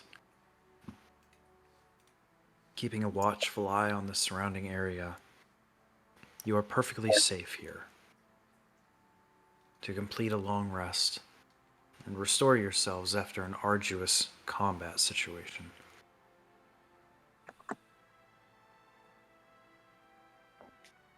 You may heal yourselves and restore your abilities. Very nice. That client is almost here. I'll be right back. Okay. No worries. You know, I was thinking about it. If the Wild Hunt came and chased us down into the territory that Parvas and them were occupying, what does that say about the trees that they themselves were occupying? What do you mean? Like they're in on it? No, I'm thinking Parvas and them could possibly have home and shelter to go to.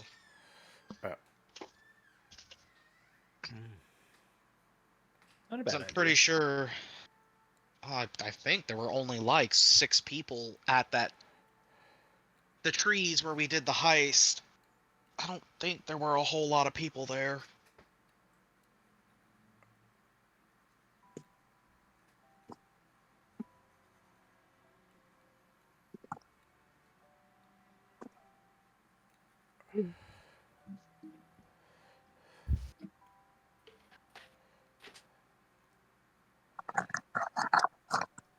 What's happening?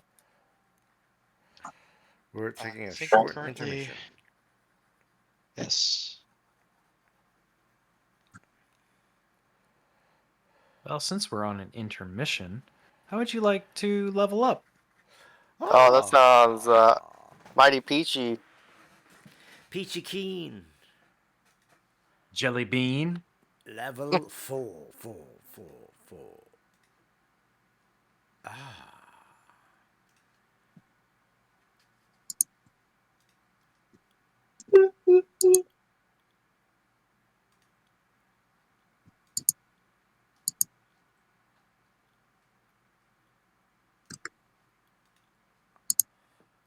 So leveling up increases my HP by 1.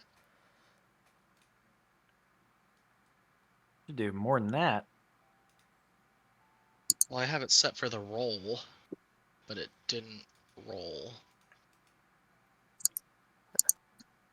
I have mine set to auto. Hit dice is 4d10. Well, you would just roll 1d10 and add your Constitution modifier, which D&D Beyond does for you. So what I'm thinking, yeah, that 1 that you gained is from your Constitution score. So I just gotta roll a d10 real quick, and And then then add add from that to the rolled HP. Okie dokie.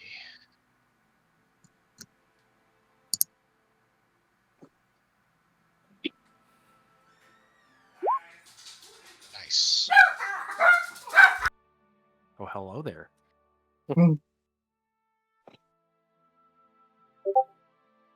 Okay, so Excellent. So maximum.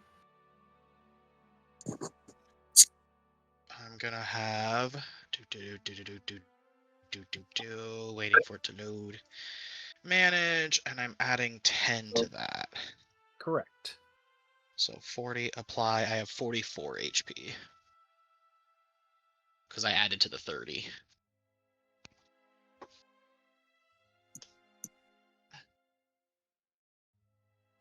And at level 4, you guys get the option of increasing one of your attribute scores or taking a feat. I'm down for the feat. All the bad rolls I've been getting, I might need attribute. I'm back. Welcome back. Welcome back. We are now level 4, Val. I thought you might like that. Ability score grace. Fates. Oh, I gotta go Feats. through all these. Okay.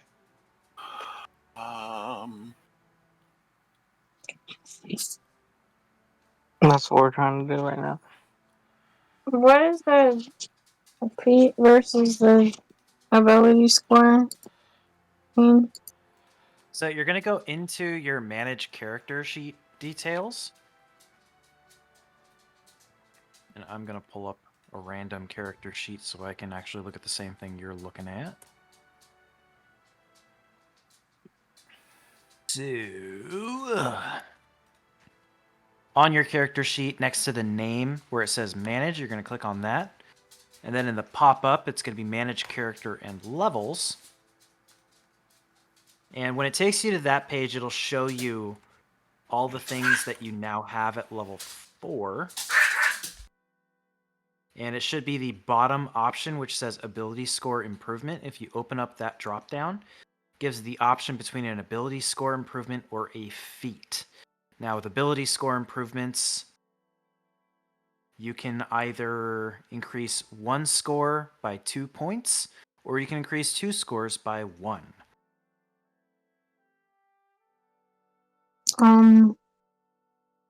What does that mean?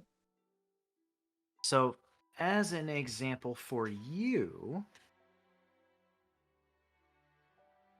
because dexterity is so important to rangers, you could put 2 points into that and it raises your score to an 18, which then gives you a +4 instead of a +3 on all of your dexterity-based checks.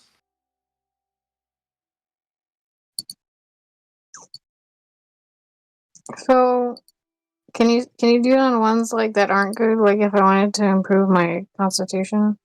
Absolutely. In some There's no situations, wrong or that's right actually- way to distribute Yes. these points. You know, especially since you have a -2 to your constitution. By putting 2 points into that, you'll actually get more hit points because you're currently getting stuff subtracted from your hit point growth thanks to that -2.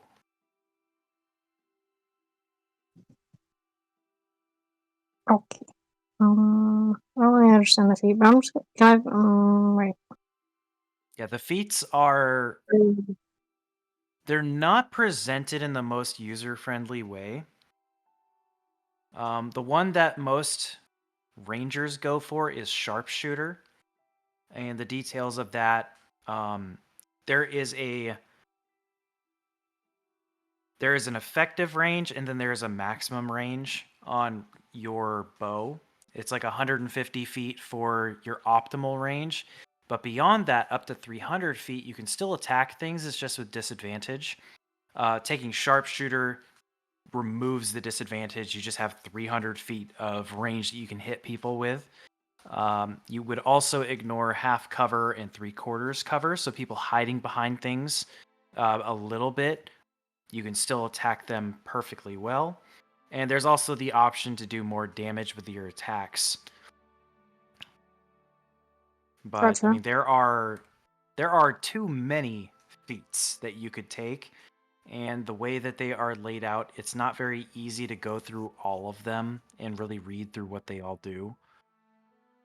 But if that is something you would like to look into, I could certainly help you with that at a later date.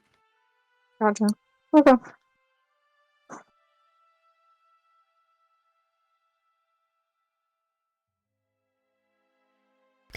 So how do I know what I need to roll to do my HP? So for you, Where do I see that? looking at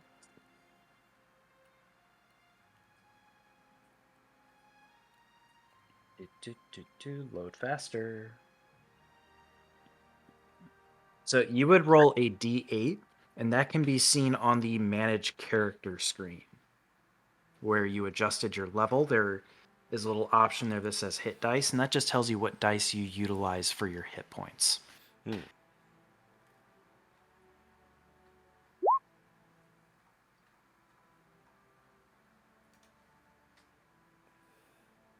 Dragons.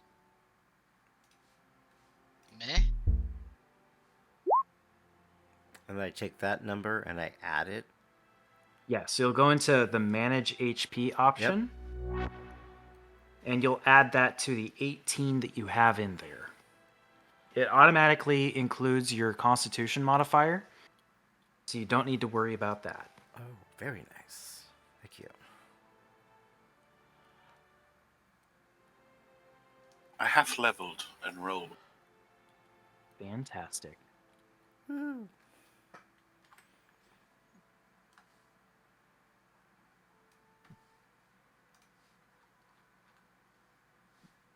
So, do you get one new spell per level? Let's see real quick. Not always. There's a chart.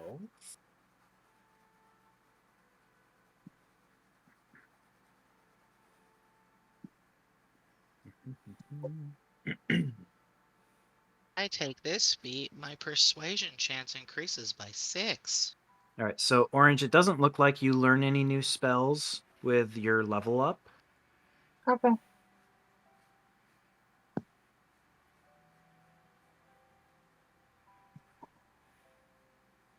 But do I want that?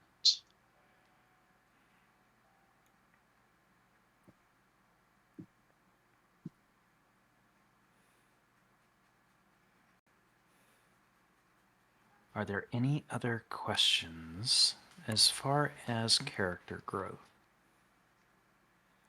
I am good.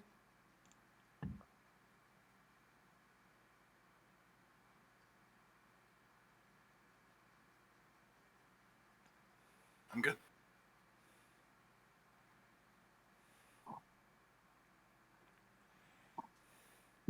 All right. So you all achieve a long rest, feeling stronger than you were the day before. The avian people are already up and working on figuring out what they are going to do next now that their home has been severely impacted by the vile hunt.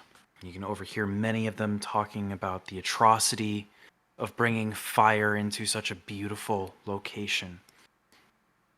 Others talk about, the loss of their possessions, which Parvas, addressing everybody, makes it clear that what's important is that everybody escaped with their lives, that possessions can always be replaced, but people cannot.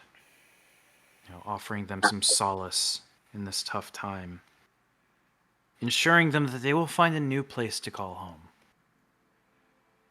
offering some glimmer of hope that not only will they find a new place to live, but perhaps even find an even greater quality of life wherever they end up.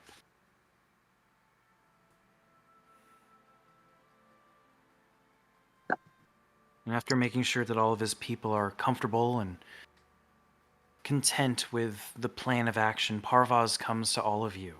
It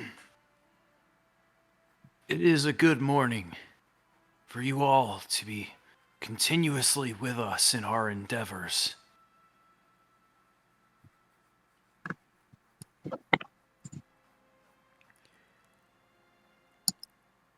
We just want to help the people of Faunal so that we can continue on our original journey up the tower. Well, as agreed upon, my fellows have gone out this morning to scout out the location of Opilia. And when they return, hopefully bearing good news, you will know exactly where you need to go.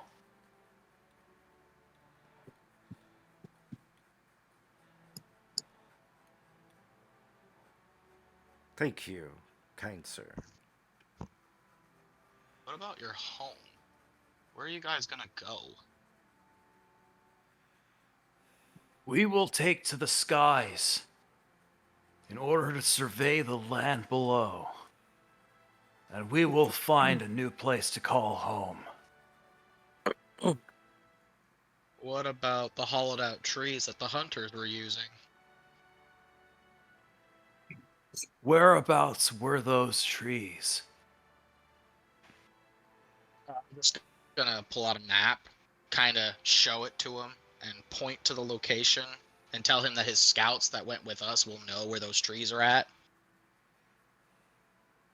It is certainly worth looking into. I thank you for bringing this knowledge to my attention.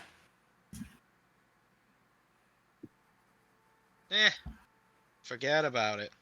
Hey, it's what we do.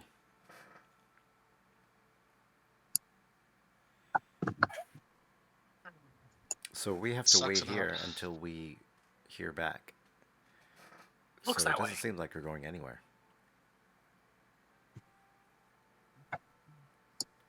It should not be too much longer, as Opilia is a creature of habit, and I imagine has not relocated more than once.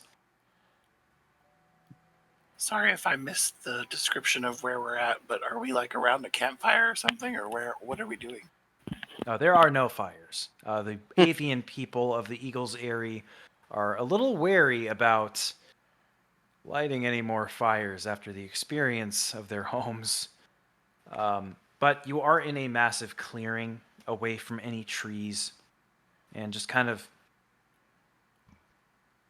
groups of the birds kind of hanging out with each other, just open space. Maybe we should use a few moments of this time to congratulate each other on a job well done. Yes, yes.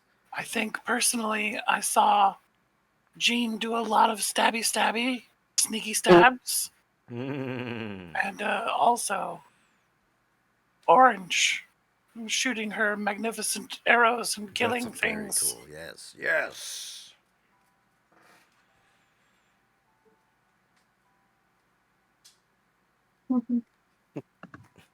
Good job, you guys. Vainheart took those arrows like a true hero. Like a champ. And this is the part where Vainheart is gonna walk away from the group. He is very dissatisfied with how his contributions have gone in that battle. Oh, no. Vainheart. I mean, but you knocked that one guy off of the bridge. And you saved me. You totally pushed that one guy to his death. I'm too far away to hear any of this. Oh. Oh, don't be a loner. So emo.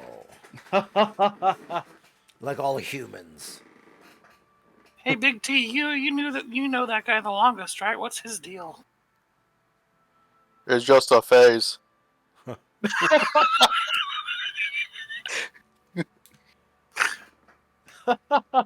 Just a phase, Cause alright. tonight will be the night that I will fall for you. Yeah.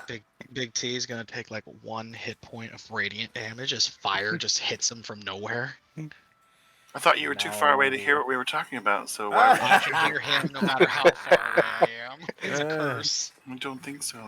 I don't think so. Hey, no one thinks so, Mr. Walk Away Loner Guy.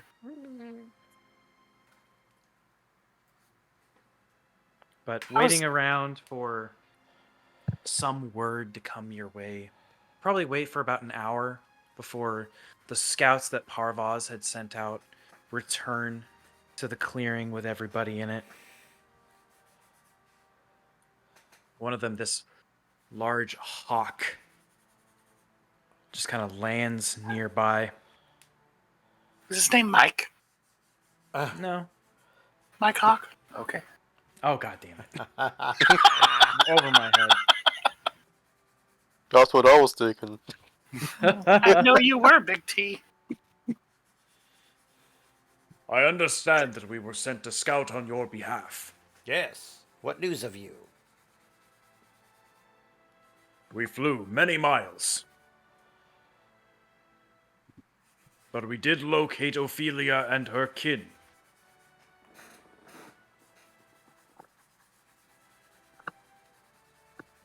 Would you wish to hear of the location? No, please do tell. Yes. And also, we wish to hear that you agreed to fly us there.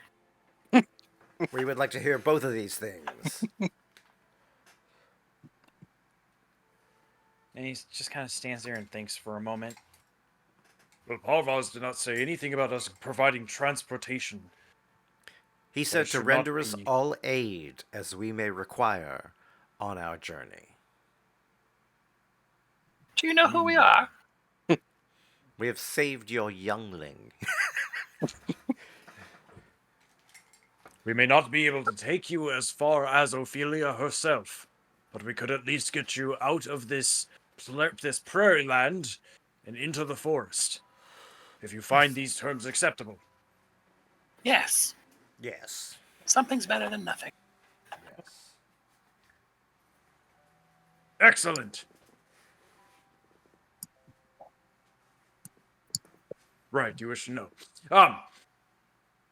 Opilia prefers to migrate from time to time, not staying in one location for too long so as not to exhaust the resources available to her and her people.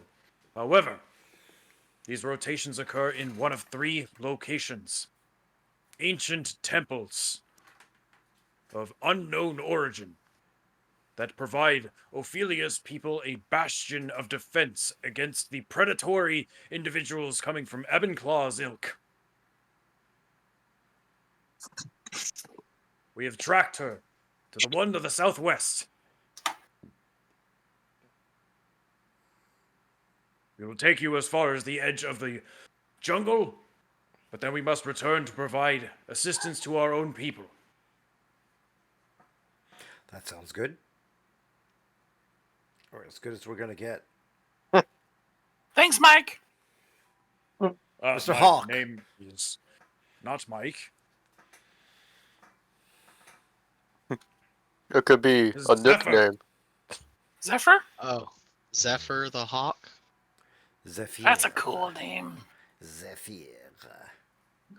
This temple On the doesn't day happen of my hatching, there was a brisk wind, and thus I was named after it. Uh-huh.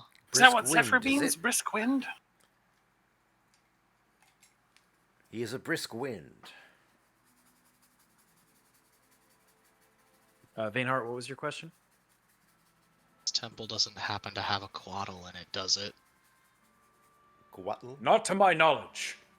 Oh, thank God. Not looking forward to talking to that guy again. I thought you liked him. You love No, Guatls. Tradoroh liked him. Oh. Wanted him as a pet, remember? That would occasionally tell jokes. Yes, well, Really? now that we have a deal, do tell us where to go. Or take us where to go. Of course. And he lets out a shrill cry to call back those that had flown with him. And they all begin to land one by one. Climb aboard, and we shall make haste. As the bird Aboard? flies. As the crow flies. I climb up on the littlest bird. I just had this image of that really short, kind of tubby dragon from How to Train Your Dragon. Aww. Going for the bird that had me the last time we flew.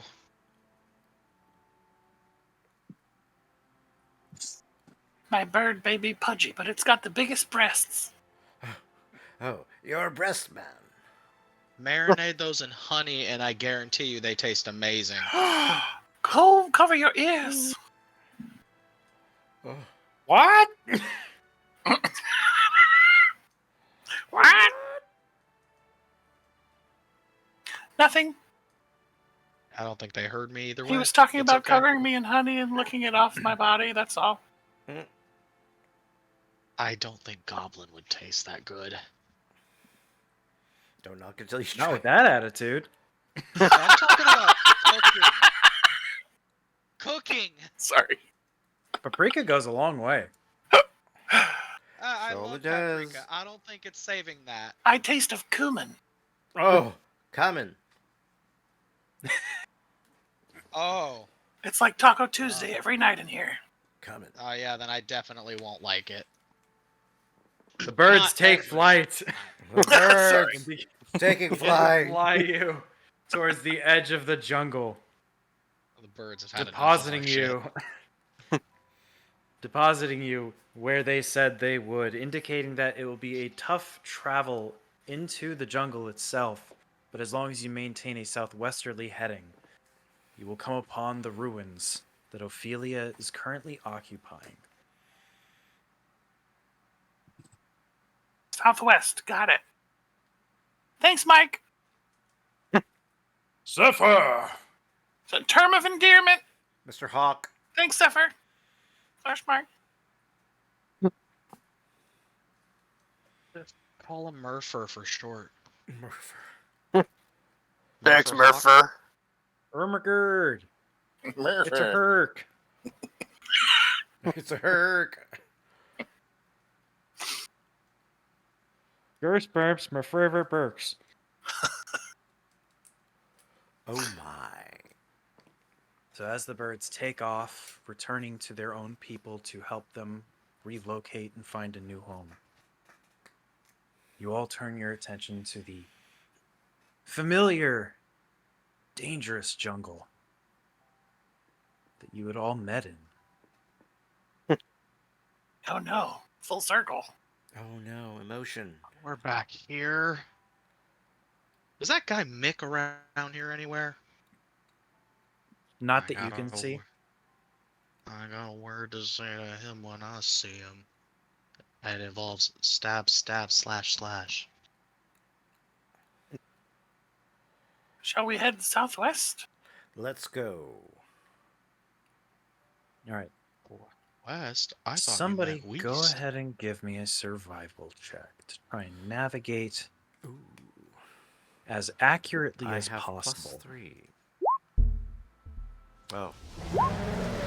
Ignore me. You talk to trees. How is your He survival just said- so low? One person. Oh. Yeah, No, I Rowan. mean- You're like, that way's southwest, and you're starting to head north.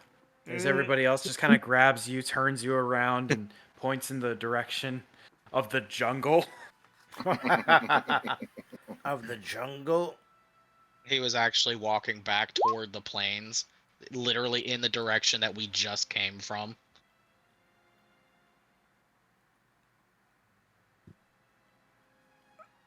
But walking into the jungle, back into the humid heat, the dense underbrush, Oh, the fucking mosquitoes. those fucking mosquitoes. You know, always going for the back of the neck. Maybe they're necromancy mosquitoes. Oh. I don't know, but they love cumin. Got it.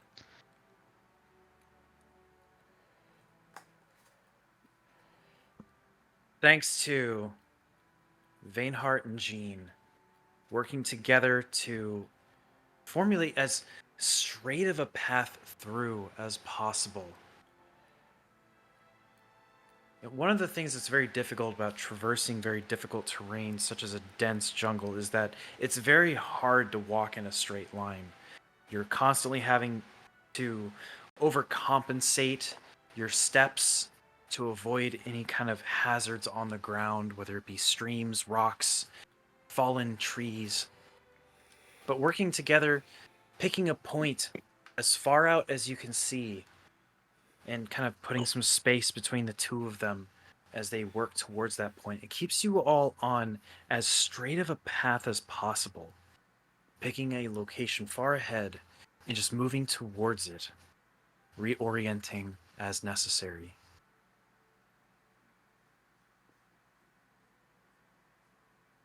And in doing so,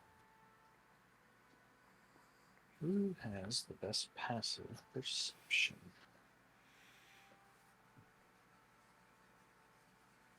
So Rowan and Jean, after plunging deep into this jungle, Deep inside. Like that. Eventually, you find some tracks. Very large, about a foot across, footprints of some sort of circular nature. You can see where the 3 toes kind of nub out, indicating that you're in the right area at the very least. Did you guys hear that? I Sounds like don't know, there's a but see these Wookiee. tracks down here. What manner Uh-huh. of beast just made this? Hmm.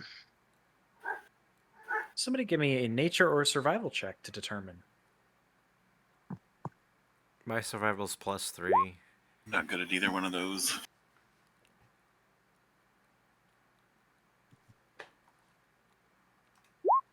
Ah, Okay, ignore me, sorry.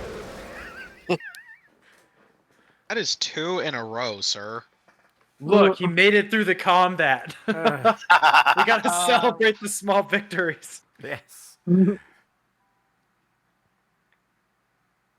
So Vainheart and Orange, you kind of kneel down, look at the tracks. And the best the two of you can come up with together is that it has to be some kind of herbivore. They do not have claws of any kind. And just the size of them, you've heard that Opilia is an elephant.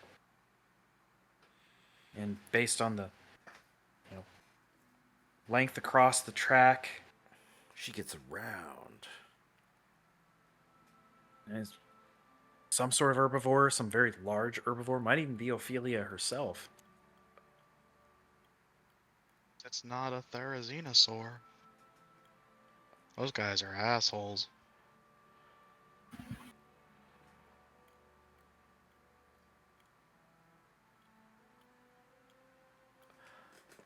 I think we're in for a really big customer. Cue the music. If I was an elephant, which way would I go? up. All the tracks go that way. They Let's do, in follow fact, these go that tracks. way. Let's follow these tracks, folks. Onward! Now that you have something to guide you, not having to rely solely on a sense of direction.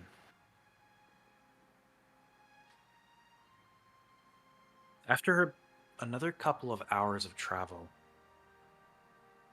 still contending with the various denizens of this jungle, from the small insects to far larger carnivorous plants that Orange is able to lead you away from, at the very least.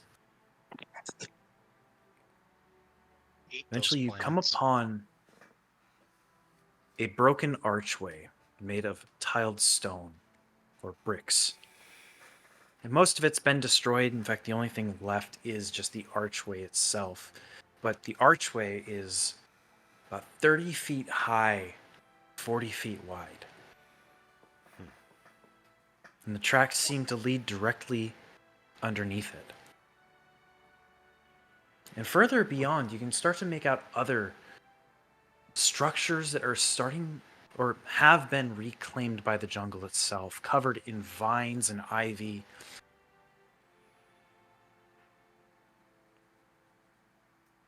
Small structures, some of them no more than 15 by 20 feet.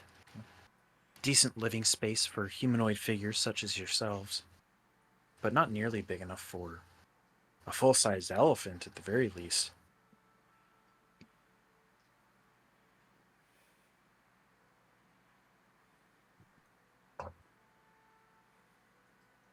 But So are in we this trying particular to space, there's about 6 structures. Does it look like anyone's at home? Oh, it doesn't look like anybody's been home for a long time. Oh, right. Something tells me we have to keep moving forward. Yeah, but forward is a 40-foot gap. Oh, no, it's an archway, not a Never mind. ravine or anything like that. Never The mind. It's an entrance to some archway. ancient kingdom. Well, you know what they say about entrances. You have to They enter were them. meant to be penetrated. Oh, Yes, that's much better than what I said. All Let's right, go. guys, I'm just gonna. let's go. I'm gonna walk forward. Let's walk forward. What do we see once we step through this archway? This grand archway. Well, so you're closer now to these 6 structures that are beyond the archway itself. And all throughout, you can see remnants of some sort of humanoid civilization. As you're walking through, you can make out broken pottery that's sticking up out of the ground, having been shattered at one point and then kind of covered in the underbrush until only little bits and pieces are sticking out. You pass by a couple of torn down statues. You can just vaguely make out what they were supposed to be, all great creatures of the jungle. You see a jaguar head made of solid stone, the rest of the body seemingly destroyed as it was knocked off of its pedestal. You can find another one, more intact, a good 3 feet of a serpent-like figure, not unlike the statues you had seen when you met the Coatl. This feels familiar. Don't tell me we're gonna meet another small creature.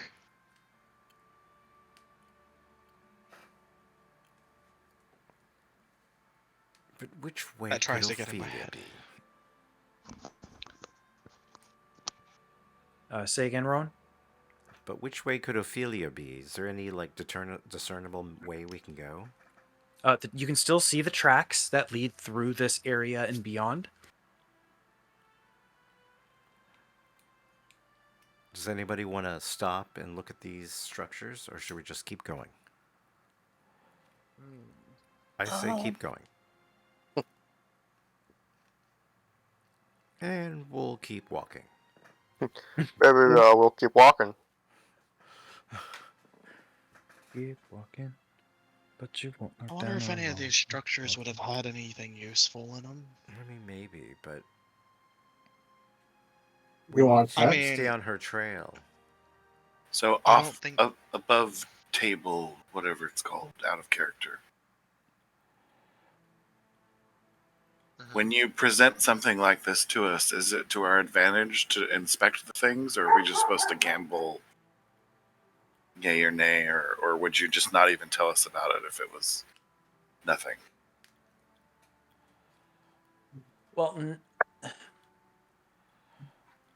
presenting information like this is not for nothing.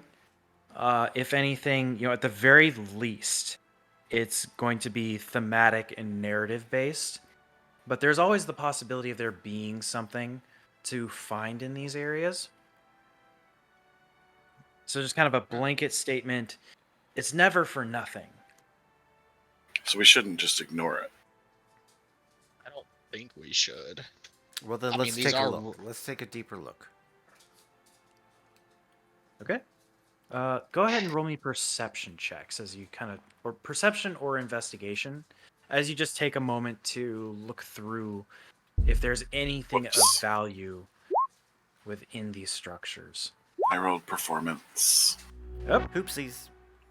because I can't read P's apparently. I can't read it all, so. Not rolling anything. You're, I had rolled a 20. So Those all as natural. Orange and Jean are looking through stuff, they're finding a lot of broken things. Definitely, finding nothing in the process of just kind of glancing around, seeing if there's anything interesting. Traddoroh, you walk into one of these structures, and you can see all of these motifs on the walls. These decayed banners bearing symbols you don't recognize. And at first, you think there's nothing at all to be seen here. But then something catches your eye, a small glint of light. You walk over, and buried beneath several different leaves and dirt, find an axe. It's good. 4 feet long on the haft, which seems to be made of bone. But wrapped around and onto the one end of it, there is this blade that seems to be made out of some sort of translucent black stone. And just looking at it, even though it's been here for an unknown amount of time, the edge is still incredibly sharp. Are you describing obsidian? Yes? I knew it. Obsidian. Is this a weapon I could use? Certainly. This was waiting for you. If I were to add this, Likewise, 1 second, I'll get to that. Likewise, Val, Vainheart, as you're picking through, you're finding more of these weapons. Daggers made of this substance. You find a sword that it's hard to really call it a sword. Vainheart, it seems to have a wooden kind of haft to it, but it has all of these obsidian shards kind of held into it, like almost like teeth on a jaw. Ooh.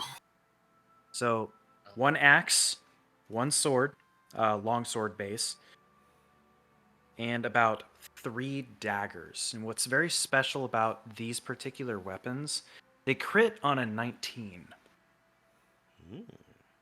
And there is an item in D&D Beyond that has that property, and I want to say it's a vicious weapon.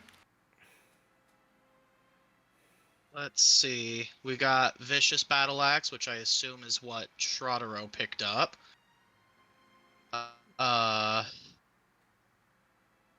Daggers, I see those. Oh, okay, there's a Battle Axe, daggers, Nope, Great not Axe. the vicious, because that just does more damage. that the blue ones.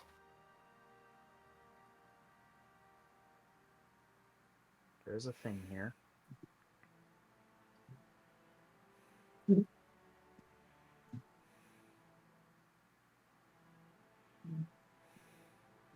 Worst come to worst, I will just make these items.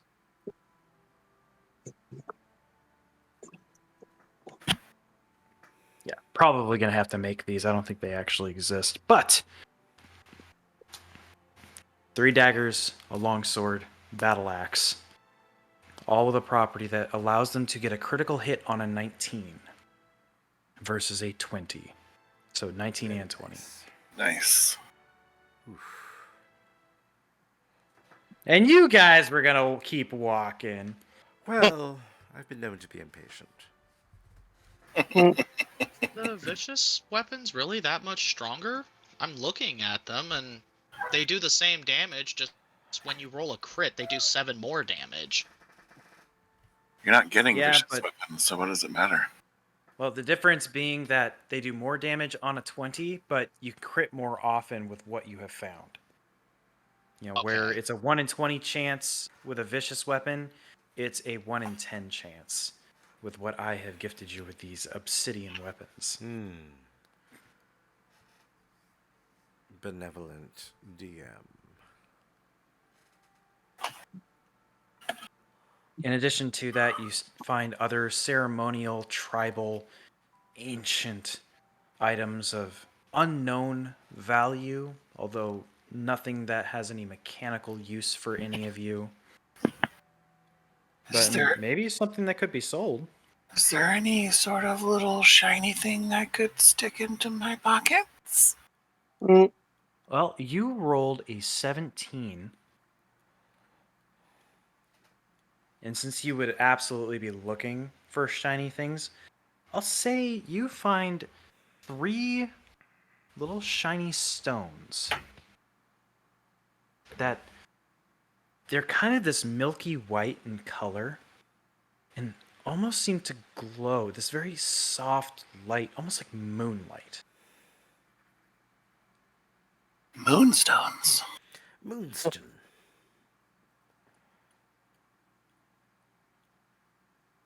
I put them in my pockets.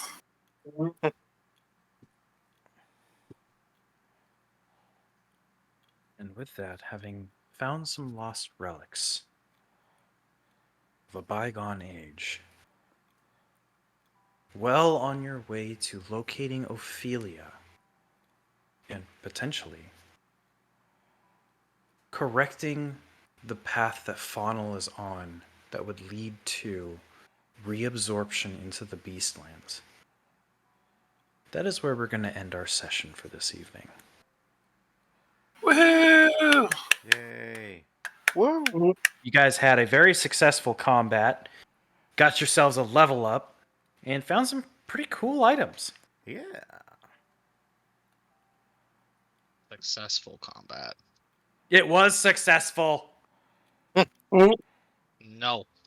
It's not about the individual, Vainheart. It's about the I group. understand. I I spent- understand the frustrations of feeling like you have contributed nothing, but ultimately you being there meant that you were one more target. Somebody could have died. There was a period in that combat where I absolutely felt like, okay, somebody's going to die here if I don't mix it up. Which, a lot of the times I will go for the obvious choice. Sometimes I have to roll for it because there is no obvious choice. Just because your rolls weren't good or you felt like your actions were ineffective does not mean that you didn't play a major part in the success of the combat encounter. Here. Like I've had combat situations. Well, let me tell you about my Thursday night party.